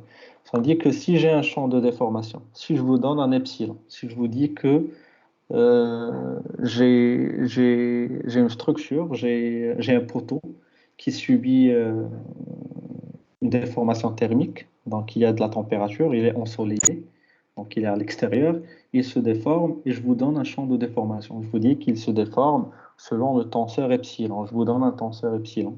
Et je vous dis, trouvez-moi le tenseur de déplacement. Okay? Trouvez-moi les déplacements U. Donc avant de faire tout calcul, on doit vérifier que c'est un champ de déplacement qui est déjà compatible. Est-ce que c'est un champ est-ce que déjà c'est un champ de déformation ou pas? Okay? En fait, on peut pas prendre n'importe quelle valeur sur une matrice 3-3 et dire que ces valeurs ils décrivent une déformation. Pour qu'elles décrivent une déformation, ils doivent satisfaire à ces équations qu'on appelle équations de compatibilité. Okay? Donc, si je vous donne un champ de déformation et je vous dis de calculer le champ de déplacement, donc calculer le vecteur U de déplacement, donc avant de faire tout calcul, on doit vérifier déjà que le champ de déformation que je vous ai donné, est-ce que c'est un champ de déformation compatible? On vérifie. Si on a ces relations qui sont vérifiées, on peut faire des calculs. Donc, si on a ces relations qui sont vérifiées, on peut, à partir de epsilon, calculer oméga. Et une fois on a oméga, donc faire epsilon plus oméga pour trouver h. OK? Si elles ne sont pas vérifiées, je m'arrête là. Je me dis que ce n'est pas un champ de déformation. Et donc, je ne vais pas aller plus loin. Donc, je ne vais pas calculer le champ de déplacement. OK? Donc là, cette condition qu'on a vue, on a dit que c'est une condition pour qu'un système soit intégrable. Quel système? C'est ce système qu'on a là. Donc pour pouvoir l'intégrer et trouver oméga ij, donc les composantes du tenseur oméga. Une fois on a les composantes de oméga, on a les composantes de epsilon, on peut trouver les composantes de h. OK? On peut trouver les composantes de h. Mais h, c'est quoi? H, c'est le tenseur gradient de déplacement. Et moi, je cherche le U, je ne cherche pas h. Donc, en faisant la somme, ce que je vais trouver, c'est les composantes UIJ. Et moi, je cherche les composantes UI. Donc, je dois encore intégrer. Donc, je dois intégrer une deuxième fois pour remonter au UI. Donc, pour pouvoir intégrer, je vais appliquer la même chose. Donc, pour que ce système-là, donc UIJ, qui est égal à epsilon IJ plus oméga IJ, pour qu'il soit intégrable, donc pour pouvoir remonter au UI, donc je dois avoir la même condition qui est satisfaite. Donc UI dérivé par rapport à JL qui est égal à UI dérivé par rapport à LJ. Okay?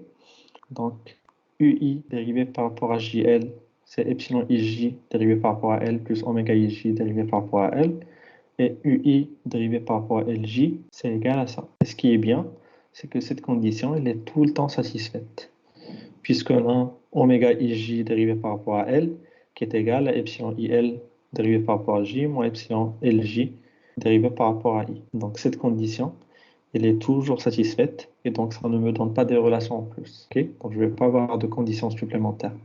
Donc si j'ai un champ de déformation, je veux calculer le champ de déplacement. Les seules conditions à vérifier, c'est ce qu'on appelle les conditions de compatibilité, les relations de compatibilité.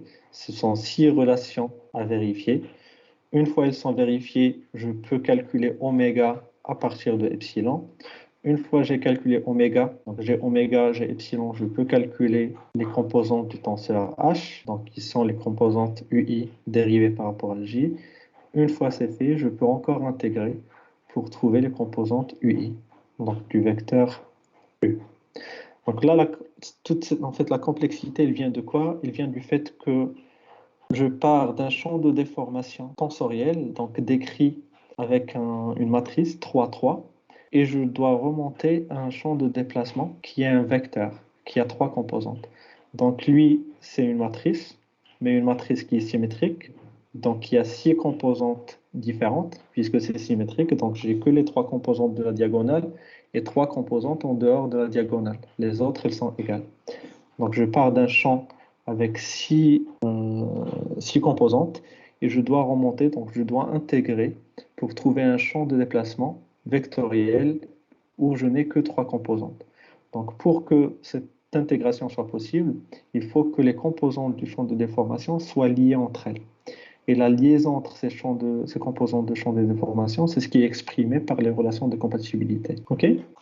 Donc, les relations de compatibilité, oui. Monsieur, s'il vous plaît, est-ce que vous pouvez répéter comment on a trouvé le deuxième membre de l'égalité encadrée? Ici, celui-là? Oui. OK.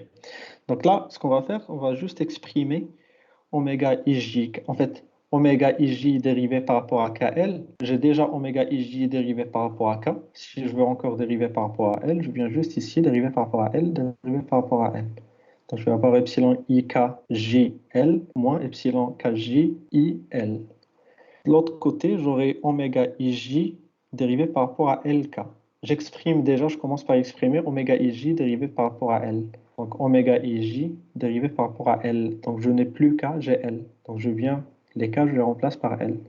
Donc j'aurai epsilon il dérivé par rapport à J, moins epsilon lj dérivé par rapport à I. Okay? Et je viens encore dériver par rapport à K. Donc je vais avoir epsilon il dérivé par rapport à jk, moins epsilon lj dérivé par rapport à ik. C'est bon? Oui, c'est bon, merci. Okay. Donc là, ce ne sont pas les relations que vous devez retenir. Ces relations, donc les relations qu'on doit retenir, c'est celles-là. Donc ces relations-là, c'est ces mêmes relations-là développées. Donc on développe I, K, J, L, donc ils prennent les valeurs 1, 2, 3. On a plusieurs simplifications qui vont se faire. Et en fin de compte, donc les 6 relations de compatibilité qui doivent être respectées, ce sont ces relations-là. Ces relations où on n'a que les composantes du tenseur de déformation. Donc si je vous donne un tenseur de déformation, je vous demande de calculer le vecteur déplacement, on doit d'abord vérifier que c'est vraiment un champ de déformation. Pour le vérifier, on doit vérifier ces 6 relations. Donc des relations entre les différentes composantes du tenseur que je vous donnerai. Okay? Donc chez vous, vous pouvez vérifier par exemple comment est-ce qu'on peut trouver la première relation à partir de cette écriture. Vous allez voir, c'est simple. En fait, prenez I par exemple, fixez-le à 1, K fixez-le à 1, et faites varier J et L par exemple. J'ai trouvé que c'est simple à faire. Il y a des calculs à faire, en fait, il y a des simplifications à faire, mais vous trouverez facilement en fait, ces relations. C'est pas compliqué. Ok? Donc c'est les relations qui sont à respecter, à satisfaire. Donc ça c'est pour vous montrer d'où ça vient, quelle est l'utilité. Okay? Si c'est pas clair, vous me dites, on va réexpliquer. Si vous avez des questions, vous pouvez m'envoyer en message privé ou vous me dites là tout de suite si c'est pas clair. Si c'est bon, donc ce qu'il y a à retenir en fin de compte, ce sont ces relations. Donc, quand on va vous parler de conditions de compatibilité, donc ce sera les 6 relations ici qu'on doit respecter. Ok? Est-ce que c'est bon pour tout le monde? Oui, monsieur. Ok. Donc on va faire une petite pause de 10 minutes. On va revenir pour attaquer le TD. Ok? Donc je laisse la réunion ouverte et je vous revois dans 10 minutes.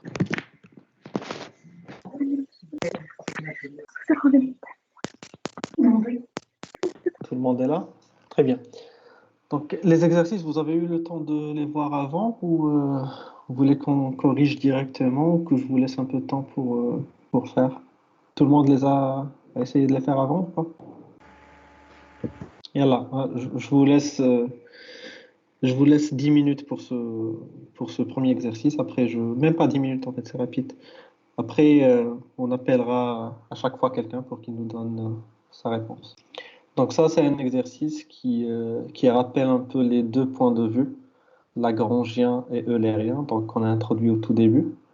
Donc je vous demande de calculer les composantes du vecteur vitesse et accélération, donc en coordonnées lagrangiennes, et puis donc d'exprimer donc la transformation inverse, donc la transformation, donc le lien entre. Donc ce que vous avez là, c'est les composantes actuelles en fonction des composantes initiales.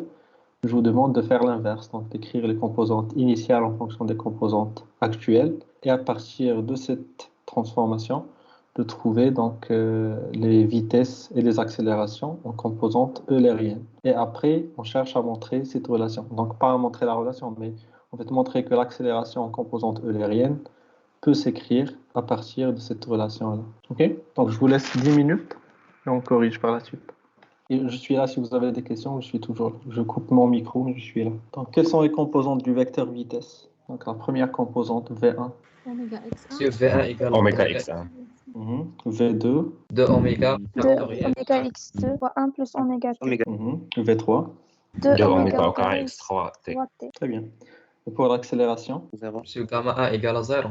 Gamma 2 égale 2 oméga au carré x2. Et gamma 3 égale 2 oméga au carré x3. Très bien. Vous avez tous trouvé la même chose? Oui. Oui, oui. OK. Donc, pour la deuxième question, donc on cherche à exprimer x1, donc la configuration initiale en fonction de la configuration actuelle. Donc, ça, c'est simple. Donc, à partir des équations, il suffit pour grand x1, par exemple, de diviser sur cette quantité. Donc, grand x1 est égal à x1 sur 1 plus oméga t. Grand x2, c'est x2 sur ça. Et grand x3, c'est x3 sur ça. On est d'accord? OK. Et donc, les composantes du vecteur vitesse en eulérien, il serait égal à quoi? Donc, en fait, je vous rappelle un peu ce qu'on avait dit au début. L'idée, c'est quoi? Donc, en composante, en description lagrangienne, on exprime tout en fonction des positions initiales. Donc, en description lagrangienne, on suit le mouvement d'un corps à partir de sa position initiale. Donc, grand x1, grand x2, grand x3, pour nous, c'est des données. On les connaît. OK? C'est ce qu'on a fait ici. Donc, grand x1, on la connaît. Donc, on suit un mouvement, on connaît sa position initiale. Dans la description eulérienne, les grands x1, grand x2, grand x3, ce sont des inconnus. On a dit que dans la description eulérienne, on va se placer dans un point de l'espace, petit x, qui correspond à la configuration actuelle, et c'est ce qu'on a comme données. Donc, on ne connaît plus les grands x1, grand x2, grand x3. Et donc, dans les expressions de la vitesse et de l'accélération, je ne dois pas trouver des inconnus. Donc, les grands x1, grand x2, grand x3, dans la configuration, dans la description eulérienne, c'est des inconnus. Donc, si j'ai une équation comme ça, en eulérien, ça ne me sert à rien. Donc, en eulérien, je dois avoir une expression avec les données, donc, qui sont la position actuelle, donc petit x1, petit x2, petit x3. Et donc, la vitesse en eulérien serait égale à quoi? Monsieur, V1 égale oméga sur 1 plus oméga t x1, petit x1. V2 égale 2 oméga. Donc, en vecteur vitesse, ça donne ce que vous avez dit, c'est correct.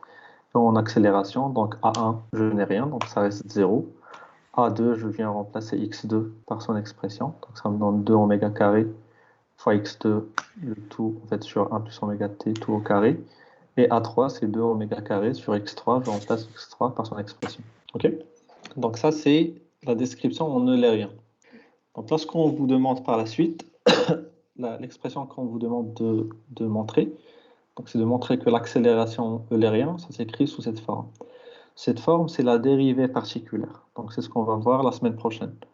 Donc là, on vous demande de vérifier que c'est correct dans cet exemple. Donc la semaine prochaine, on va montrer cette expression. Donc mathématiquement, c'est ce qu'on appelle la dérivée. En fait, l'accélération, c'est la dérivée de la vitesse par rapport au temps. On a dit qu'en eulérien, c'est pas simple à faire, puisqu'on n'a pas d'idée sur les composantes initiales. Donc la dérivée, elle n'est pas simple à faire. On fait ce qu'on appelle une dérivée particulière, et ça me donne cette expression. Donc on va la démontrer la semaine prochaine. Là, on vous demande de l'appliquer donc à cet exemple. Vous avez réussi à trouver la réponse? Oui. Très bien. Donc, ce qu'on cherche à montrer, c'est que l'accélération, donc elle s'écrit sous la forme de, donc la première composante de l'accélération, ce serait la première composante de la vitesse dérivée par rapport au temps, plus, donc c'est gradient de la vitesse fois la vitesse.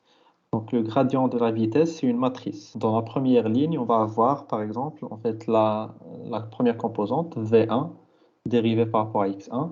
À côté, on va avoir V1 dérivé par rapport à x2. Et à côté, on va avoir V1 dérivé par rapport à x3. Okay? La deuxième ligne, on va avoir V2 dérivé par rapport à x1, V2 dérivé par rapport à x2, V2 dérivé par rapport à x3.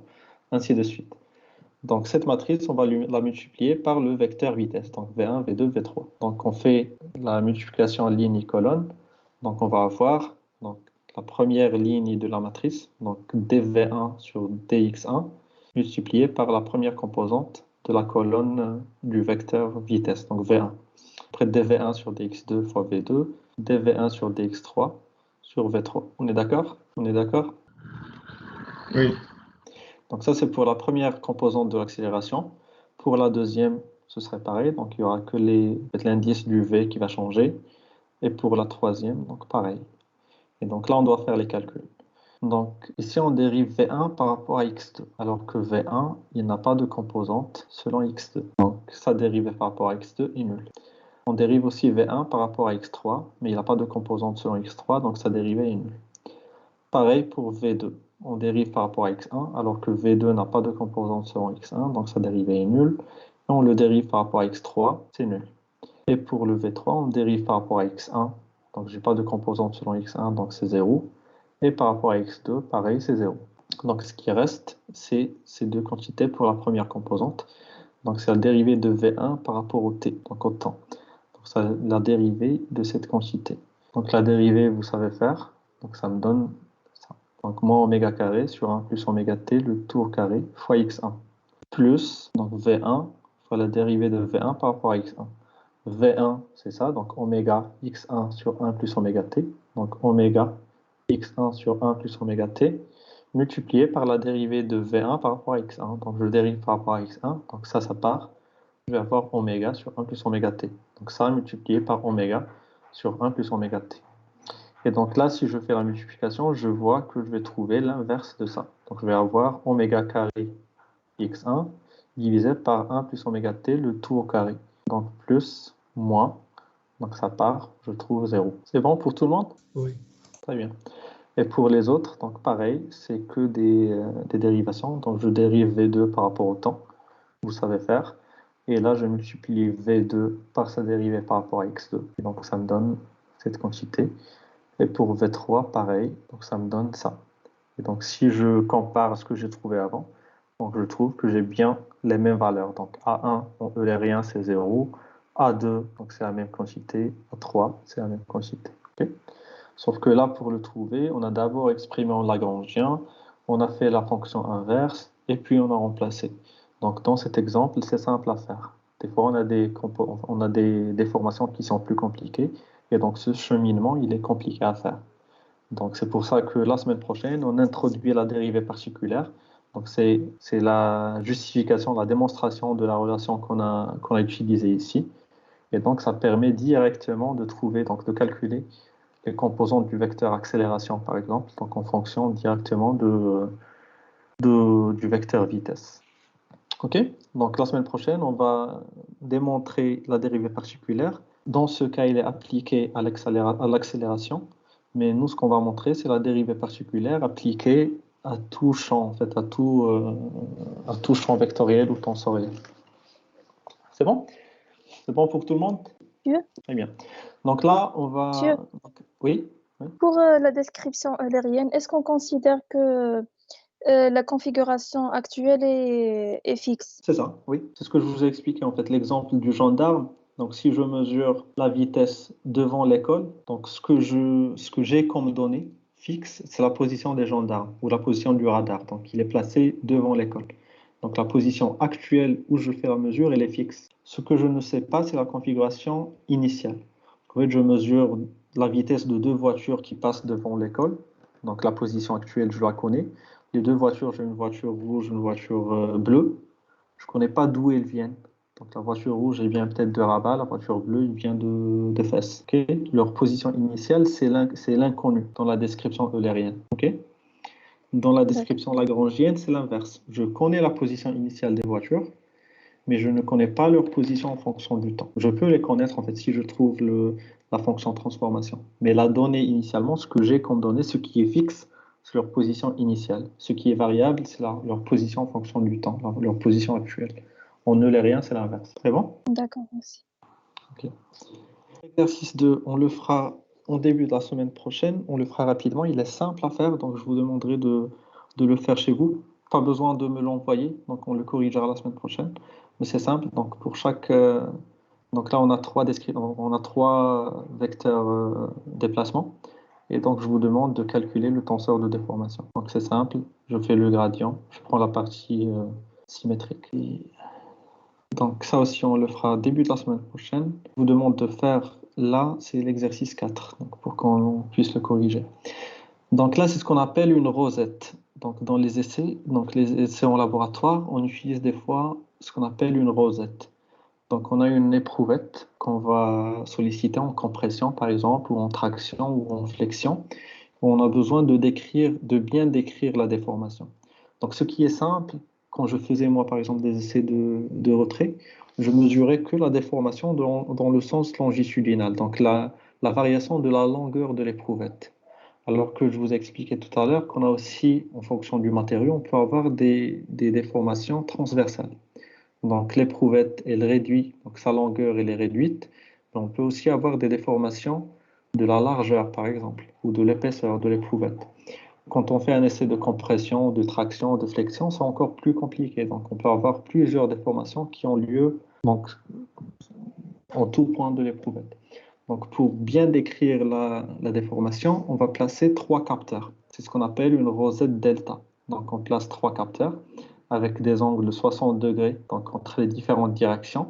On fait notre mesure, on mesure la déformation. Donc, à la fin de la mesure, on a 3 déformations. On a la première déformation dans le sens E1, on a une déformation dans ce sens et une déformation dans ce sens. Et à partir de ces 3 déformations, on est capable d'écrire notre tenseur de déformation. Et si on arrive à calculer, en fait, à écrire notre tenseur de déformation, epsilon, on a vu qu'à partir de epsilon, on peut décrire les variations de longueur dans toutes les directions. Donc, c'est epsilon de U0, c'est ce qu'on a vu, c'est delta U0 qui est égal à epsilon U0. OK. Et on peut aussi décrire les distorsions, c'est ce qu'on a dit, les glissements dans toutes les directions. Donc, une fois on a écrit notre tenseur epsilon, on est capable de décrire la déformation dans toutes les directions. Donc les changements d'angle, ce qu'on appelle glissement, et les variations de longueur. Okay. Donc là, ce que je vous demande, c'est à partir des 3 déformations, donc epsilon A, epsilon B, epsilon C, donc de m'écrire le tenseur epsilon de déformation. Et là, c'est ce que je vous ai dit tout à l'heure. Donc là, j'ai une poutre qui se déforme en flexion, par exemple. Je viens poser les 3 capteurs sur une seule face, sur un seul plan. Je considère que la déformation, elle est plane. Donc, je n'ai pas de déformation dans le sens de la profondeur, en fait, dans le sens de la largeur. Je peux étudier que en 2D.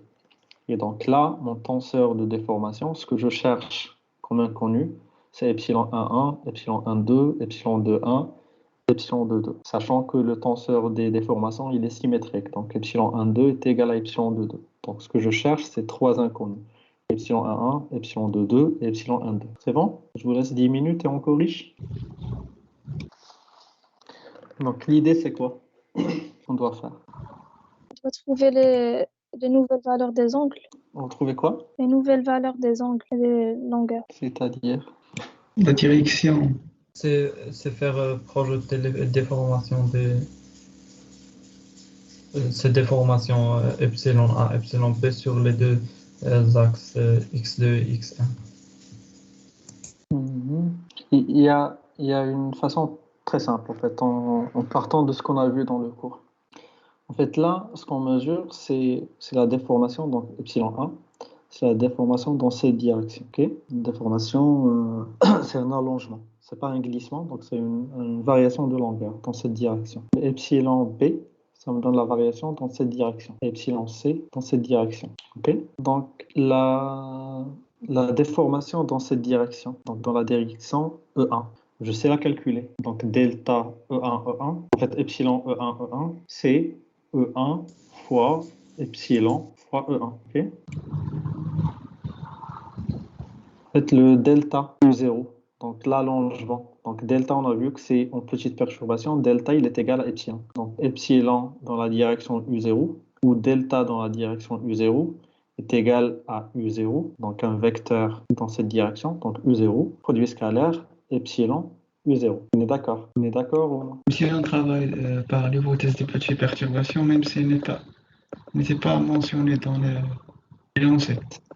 Et là, en fait, le epsilon, tu vois pas que c'est très petit. Epsilon, c'est 0,3 par 1000. C'est vraiment très petit devant le 1. Oui. Ok. Donc là, vous voyez un ordre de grandeur des déformations qu'on mesure, petite perturbation. Dans le cas des bétons, par exemple, on peut mesurer, je dirais en fait 10%, pas 10%, 0,1%. Quand c'est vraiment élevé, en fait, quand on a une déformation qui est grande, on peut arriver au 0,1% ou 1%. Donc ça reste très petit devant le 1. Donc l'idée c'est quoi? Donc là on vous parle de déformation plane. Donc on vous dit qu'on est en déformation plane. Ça veut dire que le tenseur il s'écrit de cette façon. Okay? Donc on a trois composantes à identifier. Donc epsilon 1,1, epsilon 1,2, epsilon 2,2. Et donc pratiquement on a mesuré sur trois directions. Donc ce que je vais faire c'est exprimer donc, les allongements ou les déformations dans ces trois directions avec ces composantes. Okay? Donc dans la première direction, epsilon A, donc la première direction de mesure, celle-là. Donc cette direction, ce vecteur-là, il est égal à quoi? Je peux prendre quoi comme vecteur dans cette direction? E1. E1. Donc 1, 0. Donc c'est un vecteur qui a comme composante 1, 0. OK? Donc je peux prendre un vecteur NA, donc qui a comme composante 1, 0. Donc pour trouver les composantes, je fais le cosinus de l'angle. Cosinus de l'angle, donc l'angle c'est 0, et le sinus c'est 0. Donc c'est 1, 0. Et je sais que la déformation dans cette direction, donc epsilon A, elle s'écrit, c'est ce qu'on a vu tout à l'heure avec U0. Donc c'est U0, epsilon U0. Donc là, c'est NA, epsilon NA. Et je calcule. Donc NA, c'est 1, 0. Epsilon, ça s'écrit de cette façon, fois NA, donc 1, 0. Là, je calcule, donc je commence par ce produit. Donc matrice fois vecteur. Donc le produit, ça me donne un vecteur qui a comme composante epsilon 1, 1, epsilon 1, 2. Après, je fais son produit scalaire avec le vecteur NA, donc 1, 0. Produit scalaire, ça me donne epsilon 1, 1. Donc la déformation dans la direction epsilon A est égale à epsilon 1, 1. Et la direction, avec la déformation dans la direction NA, donc epsilon A, on l'a déjà calculé, donc il est égal à moins 0,3 par 1000. Donc epsilon 1, 1 est égal à epsilon A est égal à moins 0,3 par 1000. On aurait bien pu le faire directement, donc sans faire le calcul, parce qu'on a montré que les composantes de la diagonale, ce sont les dilatations, ce sont les allongements, donc ce sont les allongements dans les directions des vecteurs. Donc là, mes vecteurs de la base, c'est E1, E2, E3. Je n'ai pas de E3 puisque je suis en plan, donc c'est E1, E2. Donc epsilon 1, 1, ça me donne la dilatation dans la direction E1. Epsilon 2, 2, ça me donne la dilatation dans la direction E2. Je n'ai pas de capteur ici, donc je ne peux pas faire le lien directement, mais j'ai un capteur dans la direction E1. Donc directement, je peux dire que ce que je mesure comme valeur dans cette direction, E1, ça correspond à la première composante de la diagonale, epsilon 1, 1. Okay? Epsilon 1, 1, c'est égal à epsilon 1, c'est égal à moins 0,3 par 1000. Est-ce que jusque-là, c'est bon pour tout le monde? Oui, c'est bon. C'est bon? Donc là, j'ai exploité un premier capteur. Il me reste deux autres. Donc je fais la même logique. Donc, pour le deuxième capteur, B, donc ce capteur-là. Donc je dois juste exprimer cette direction. Donc cette direction, c'est la composante sur x1, le cosinus de l'angle, et comme composante sur x2, le sinus de l'angle. Donc le vecteur NP, c'est égal à cos 60, sinus 60. Donc 1/2 racine de 3 sur 2. Et là, vous remarquez que quand je veux appliquer cette relation, donc je l'applique sur des vecteurs unitaires. Quand on va faire l'exercice 3, on va revenir là-dessus. Donc quand j'écris mon vecteur directeur, je dois l'écrire comme étant un vecteur unitaire. Donc c'est 1/2 racine de 3 sur 2. Donc la somme des carrés elle est égale à 1. Okay? Et j'applique donc ce que j'ai fait avant. Donc j'exprime la déformation dans la direction NP. Donc c'est égal à NP, donc le vecteur NP, produit scalaire, ma matrice fois NP. Donc je calcule ce produit, donc matrice vecteur, ça me donne ça, que je fais le produit scalaire avec le vecteur NP. Donc je développe ça fois ça, plus ça fois ça. Je développe mes calculs, ça me donne 1 sur 4, epsilon 1, 1, plus 2 racine de 3, epsilon 1, 2, plus 3, epsilon 2, 2. Et je sais que le epsilon B, on l'a calculé expérimentalement, c'est égal à 0,4 par 1000. Donc toute cette quantité, elle est égale à 0,4 par 1000. Donc là, j'ai deux inconnus. Donc epsilon 1, 1, je l'ai calculé avant. Donc il me reste deux inconnus et je n'ai qu'une seule équation jusque-là. Donc je m'arrête Et je fais la même chose pour la direction NC, donc la troisième direction, le troisième capteur. Donc le troisième capteur, il a comme composant, donc comme vecteur directeur, donc cos de 120 et sinus de 120. Donc moins 1,5 racine de 3 sur 2. Donc c'est le vecteur directeur. Ok. Donc c'est moins 1,5 dans la direction x1 et racine de 3 sur 2 dans la direction x2. Sinon, vous pouvez faire l'inverse. Vous pouvez faire le moins, donc pour faire 1,5 dans la direction x1 et moins racine de 3 sur 2 dans la direction x2. Donc pour trouver le vecteur, donc un vecteur directeur donc de la droite, donc de cette direction. Donc ça c'est le NC. Oui. Monsieur, comment on a trouvé l'angle 120 pour la troisième? La méthode que tu veux en fait pour le trouver. Le 120, en fait si tu places en fait cette droite, donc si tu fais une extension de la droite, donc elle va être va avoir cette forme, donc elle va continuer de cette façon. Et l'angle, en fait l'angle qu'on considère, c'est l'angle entre le x1, donc entre l'horizontale et ta droite. Donc c'est l'angle entre ici et ta droite, donc jusqu'en bas. Non, excusez-moi, c'est de là jusqu'à ta droite, jusqu'ici. Okay. Donc c'est 180 moins 60. C'est clair? Non, monsieur. C'est pas clair? Cette droite, elle a quoi comme vecteur directeur? Tu as oublié le cos de 120. Si tu dois faire toi-même le calcul. Donc son vecteur directeur, il est égal à quoi? Moins 1,5. Moins 1,5 dans quelle direction? X1. Donc, x1, ok. Tu l'as trouvé comment le moins 1,5? Monsieur, c'est la moitié. La moitié de la direction. Ok. En fait, il y a plusieurs façons de faire, oui. Le plus simple, c'est ce qu'on fait, c'est le cos de l'angle. Donc, pour la première direction, l'angle, c'est 0. Donc, le vecteur directeur, c'est cos 0, sinus 0. Pour la deuxième, donc l'angle entre l'horizontale et ta droite, c'est 60. Donc, cos 60, sinus 60. C'est normal, en fait, le cos, ça me donne la projection sur x1, le sinus, ça me donne la projection sur x2. Pour la troisième direction, donc c'est l'angle entre ta droite et entre l'horizontale et ta droite, donc c'est 120. Donc c'est cos de 120, sinus de 120. Si tu ne veux pas faire ça, donc tu calcules par exemple tes longueurs. Là par exemple, si on prend un triangle qui a comme côte 1, donc là tu as 1, là tu as 1, là tu as 1. Donc c'est un triangle équilatéral. Ça veut dire que ce point-là, sa projection, c'est 1,5. Ok.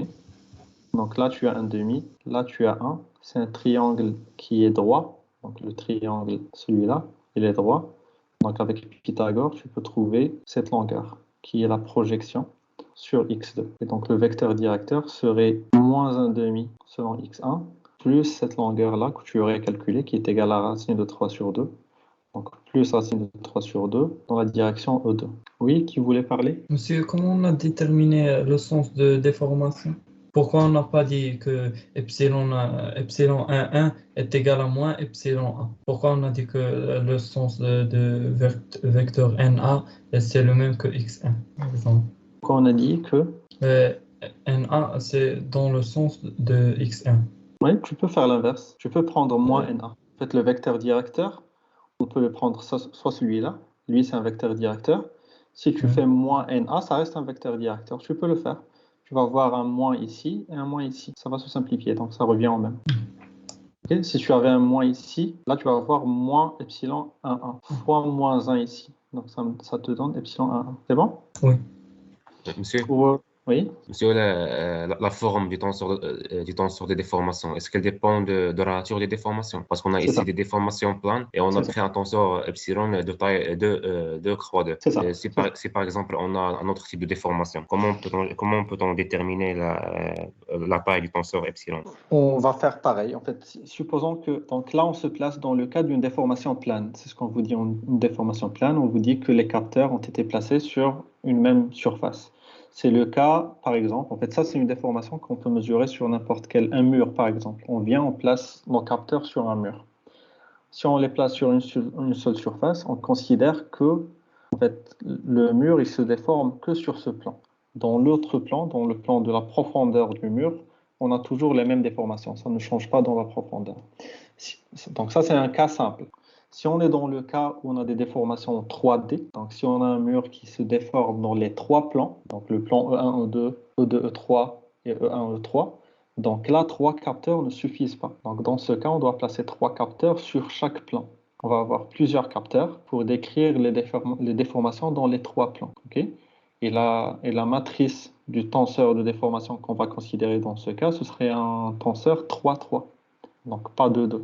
Parce que là, on ne serait plus dans le cas des déformations planes, mais dans des déformations 3D, donc des déformations dans l'espace où tout mon solide se déforme. Okay? Donc je vais appliquer les mêmes relations, donc les mêmes choses, sauf que dans ce cas, je serai donc avec un epsilon qui s'écrit donc 3,3 et les vecteurs que je vais exprimer avec 3 composantes, donc que je vais exprimer dans l'espace. Okay? Et Donc dans les ce cas, comment on déformations, détermine la direction? Par exemple, la direction NA. comment est-ce qu'on l'exprime? Tu fais la projection sur les 3 axes. Et en fait, ce qu'on fait généralement, c'est que quand on a un corps, quand on a une déformation en 3D, on place les capteurs sur 3 plans qui sont orthogonaux 2 à 2. Okay? Comme ça, tes directions, les NA, ils vont toujours avoir un 0 selon un axe. Tu comprends ce que je veux dire? En fait, on les place Oui. sur tes plans. Donc à chaque fois, donc si on le place sur le plan E1, E2, la composante du vecteur directeur selon E3, elle est nulle. Si on prend un autre vecteur sur le plan E2, E3, sa composante sur E1, elle est nulle. Okay? Oui. Donc en fait, là, c'est une méthode que moi je fais pour trouver les vecteurs directeurs. Si vous avez une autre méthode que vous avez l'habitude de faire, vous la faites. Donc l'idée, c'est juste de trouver des vecteurs directeurs dans le sens où on a placé nos capteurs. Okay? Si vous voulez, je vais vous envoyer une application à faire en fait, pour ceux qui le veulent. Donc, dans le cas d'une déformation 3D, donc une rosette dans le cas d'une déformation 3D. Donc une application à faire si vous voulez. Donc, si vous voulez, vous la faites et on peut en discuter. Ok. Le vecteur directeur pour la fille qui a posé la question, c'est bon, c'est clair? Oui. La fille qui a posé la question. Pour la fille, c'est bon? Ok. Donc je continue. Donc, on a trouvé le vecteur directeur. On fait donc la direction, donc la déformation dans la direction epsilon c. Donc, c'est NC, produit scalaire, epsilon fois NC. Donc, je fais mon calcul, comme ce qu'on a fait avant. Je trouve une expression qui est égale à la déformation epsilon c. Donc, la déformation epsilon c, c'est 0,2 pour 1000. OK? Donc là, la première équation, elle m'a donné la déformation epsilon 1,1. Et là, je trouve 2 autres équations avec les inconnus epsilon 1,2 et epsilon 2,2. Donc 2 inconnus, 2 équations. Donc je dois résoudre le système. Je résous le système pour trouver donc epsilon 1,2 et epsilon 2,2. Okay? Donc là, ce que j'ai fait, c'est que dans ces 2 expressions, ici et ici, epsilon 1,1, je l'ai déjà calculé, donc je le remplace par sa valeur. Donc je remplace par sa valeur. Et donc je n'obtiens plus que 2 inconnus et 2 équations.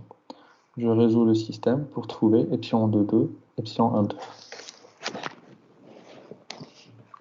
Donc, une fois j'obtiens epsilon 1,2, epsilon 2,2 et j'ai déjà le epsilon 1,1, donc j'aurais écrit mon tenseur epsilon. Et donc mon tenseur epsilon, il me permet d'écrire la déformation, d'exprimer la déformation après dans n'importe quelle direction. C'est bon pour tout le monde? Monsieur, Oui. monsieur, je ne comprends pas pourquoi epsilon 2,1 égale epsilon 1,2. Le epsilon, il est égal à quoi? Comment est-ce qu'on l'a défini au tout début? Epsilon est un tenseur symétrique. Oui. Donc epsilon 1,2 est égal à epsilon 2,1. D'accord. Parce que tout au début, on a dit que epsilon, c'est la partie symétrique du tenseur H. Et oméga, c'est la partie antisymétrique. Merci, monsieur. Donc, ce que je veux bien qu'on fasse avant de partir, on n'a pas beaucoup de temps. On va le faire ensemble. C'est cet exercice. Donc là, vous n'auriez pas pu le faire avant le cours d'aujourd'hui parce que là, on parle de conditions de compatibilité. Donc là, si vous avez lu l'exercice, donc on parle d'une déformation thermique. Donc on a un corps qui a une température initiale constante de T0. Après, sa température, elle va augmenter à une température T1. Et donc la température T1, on a dit qu'elle varie en fonction de X, Y, Z. Donc T1, elle est différente en fonction de la position. Donc les points, ils vont changer donc, de température. Chaque point, il va avoir une température T1 donnée à un instant T. Donc la dilatation thermique, ce qu'on appelle dilatation thermique, dL, ça s'écrit sous la forme de 1 plus, en fait, c'est dl0, c'est la longueur initiale, plus une variation de longueur due au gradient thermique. Donc cette variation, c'est alpha delta t fois dl0.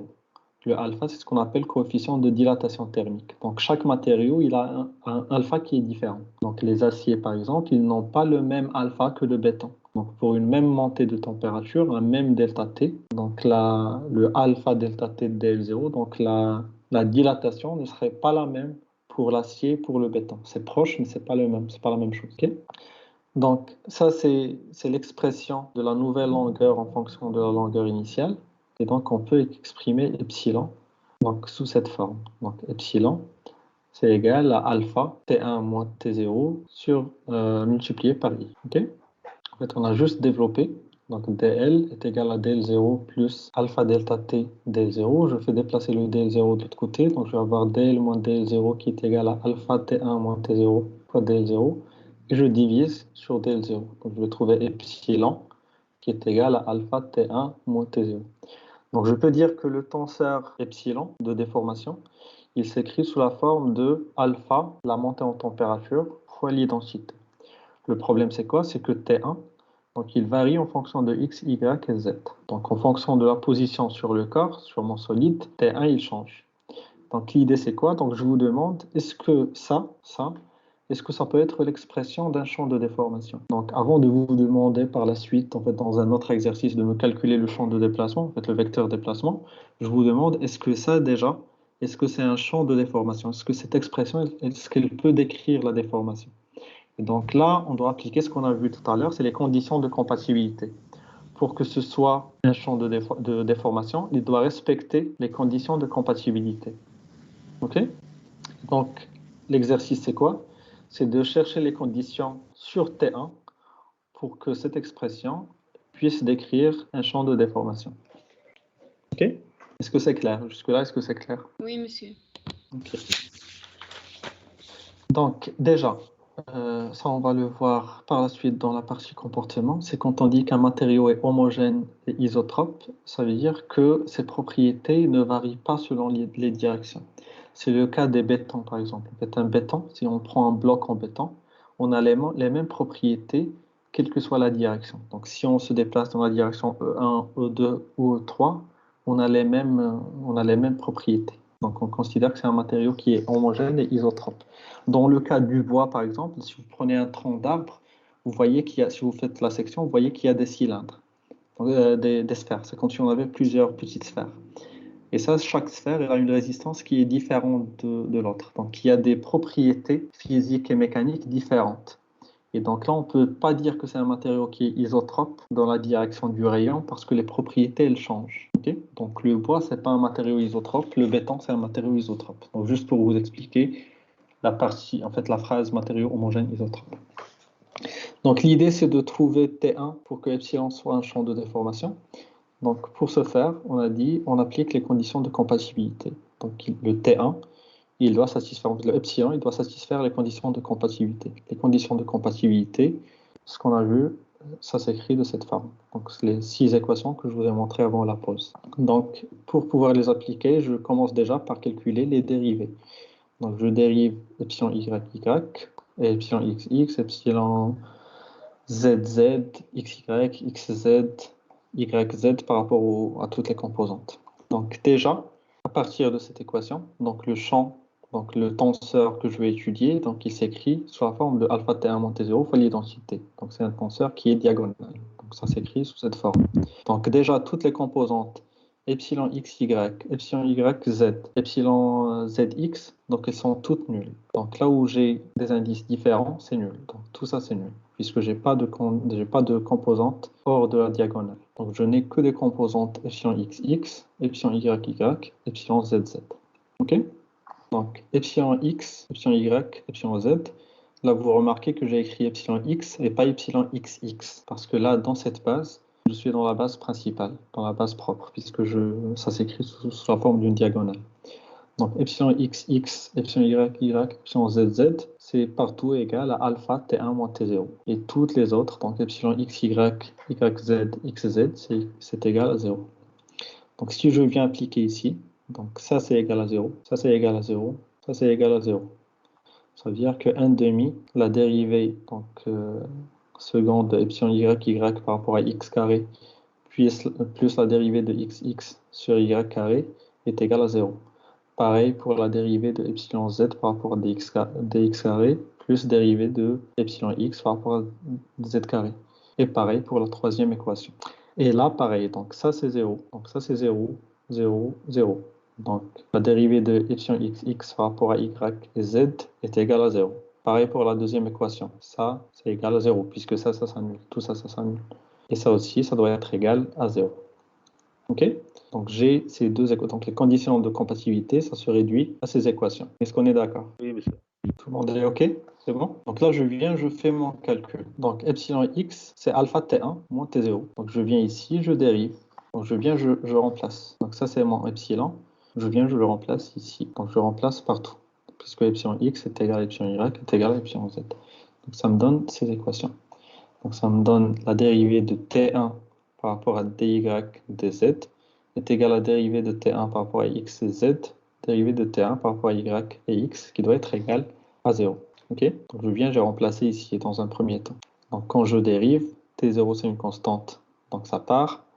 Le alpha c'est une constante, je peux simplifier, et ce qui reste c'est la dérivée de t1 par rapport à y et z qui doit être égale à 0.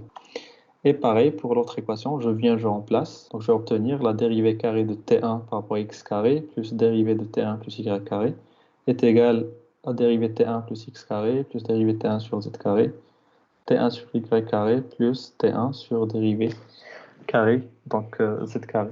Donc tout ça, ça doit être égal à 0. OK? Donc j'ai ces deux équations. Donc si je fais la résolution, donc cette équation-là déjà, si je veux la développer, donc ça me donne la dérivée carrée de t1 sur dx carré est égale à la dérivée de t1 sur dy carré est égale à dt1 sur dz carré qui est égal à 0. Je l'ai obtenu comment cette équation? À partir de celle-là. Identification. Je fais comment?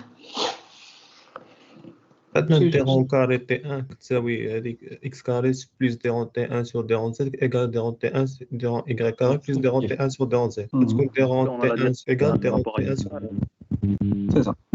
En fait, à partir des deux équations, pour ceux qui n'arrivent pas à suivre, donc à partir des deux premières équations, donc j'obtiens que en fait, la dérivée de t1 par rapport à y carré est égale à la dérivée de t1 par rapport à z carré. Donc ça se simplifie. Okay? Donc la dérivée par rapport à y carré est égale à la dérivée par rapport à z carré. Si je viens, je remplace ici. Donc la dérivée par rapport à y carré, je la remplace par dérivée par rapport à z carré, puisqu'elles sont égales. Donc j'obtiens deux fois la dérivée de t1 par rapport à z carré, qui est égale à 0. Donc la dérivée de t1 par rapport à z carré est égale à 0. Et je fais pareil pour x et pour y. Et donc je trouve que chacune des dérivées par rapport à x carré, y carré et z carré est égale à 0. Donc là j'ai deux équations, j'ai celle-là et celle-là. Vous commencez avec celle que vous voulez, vous trouverez que t1 est une fonction linéaire de x, y et z.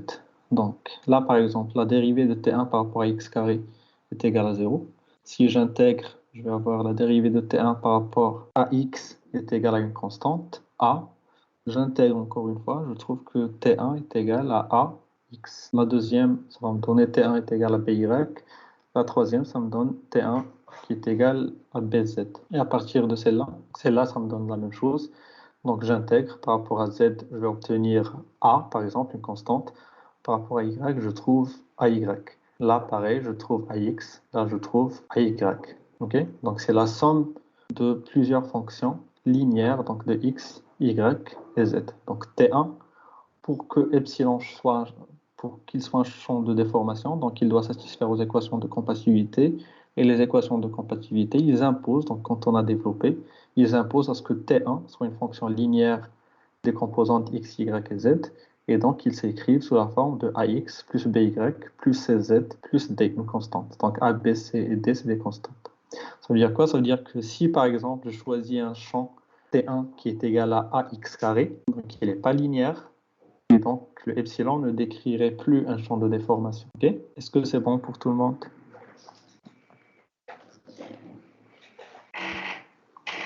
Est-ce que ça c'est clair? Oui, monsieur. C'est bon pour tout le monde? Très bien. C'est comme les constants A, B, C, D peut être nul, oui. Oui. En fait, ça donne juste la forme générale de ta fonction T1. Après, les A, B, C, D, ça peut prendre n'importe quelle valeur. Donc, ça peut être nul, oui, ça peut être égal à une constante. Donc, A, B, C, ça peut être égal à 0. Comme ça, T1 serait égal à une constante partout. Sinon, ça peut varier dans une seule direction. Donc, c'est juste la forme générale que doit prendre la fonction T1. Voilà. Et en fait, là, quand on dit que c'est la condition qu'il faut avoir pour que epsilon soit un champ de déformation, à ce moment-là, on peut faire, si on veut, on peut faire les calculs pour remonter au champ de déplacement U, donc au vecteur de déplacement U. Okay? Donc, quand c'est satisfait, c'est OK, on peut remonter au champ de déplacement. Si T1 est différent de cette forme, ne s'écrit pas de cette forme, on ne peut pas dire que epsilon est un champ de déformation, donc on ne peut pas remonter au vecteur déplacement. OK? Est-ce qu'il y a des questions? C'est bon, je considère que c'est OK pour tout le monde. Ça aide la IH, est-ce que c'est OK? C'est bon, est-ce qu'il y a des questions? Oui, ça marche, monsieur. OK, très bien. Donc pour la semaine prochaine, on va corriger rapidement l'exercice 2 et 3. Donc ils sont simples à faire. Donc je veux bien que vous les fassiez chez vous avant, comme ça on démarre directement par la correction et après on poursuit. Donc pour la semaine prochaine, ce sera la dérivée particulière et on commencera la partie, en fait les lois mécaniques de la MMC, en fait, les lois physiques qu'on va utiliser pour résoudre des problèmes en MMC. Monsieur, excusez-moi, monsieur, pour ces chapitres-là, on n'a pas un support de cours, n'est-ce pas? Jusque-là, vous avez un support. En fait, jusqu'à cette partie, vous avez un support, non? Non, Oui. Oui, juste le PD, je crois. Ouais. Jusqu'aux petites déformations, vous avez un support. Pour la suite, Ouais. en fait, je vous enverrai au fur et à mesure. Donc, avant chaque cours, oui, c'est mieux avant. Donc, avant chaque cours, je vais vous envoyer le support, comme ça vous suivez en parallèle, vous prenez des notes si vous voulez. D'accord, merci. Voilà. Donc, on s'arrête là. Je vous souhaite une bonne journée. Si vous avez des questions, vous m'envoyez sur Teams. Et on a dit pour l'exercice, vous me l'envoyez avant mardi prochain. OK? D'accord, monsieur. D'accord. Voilà. Au revoir.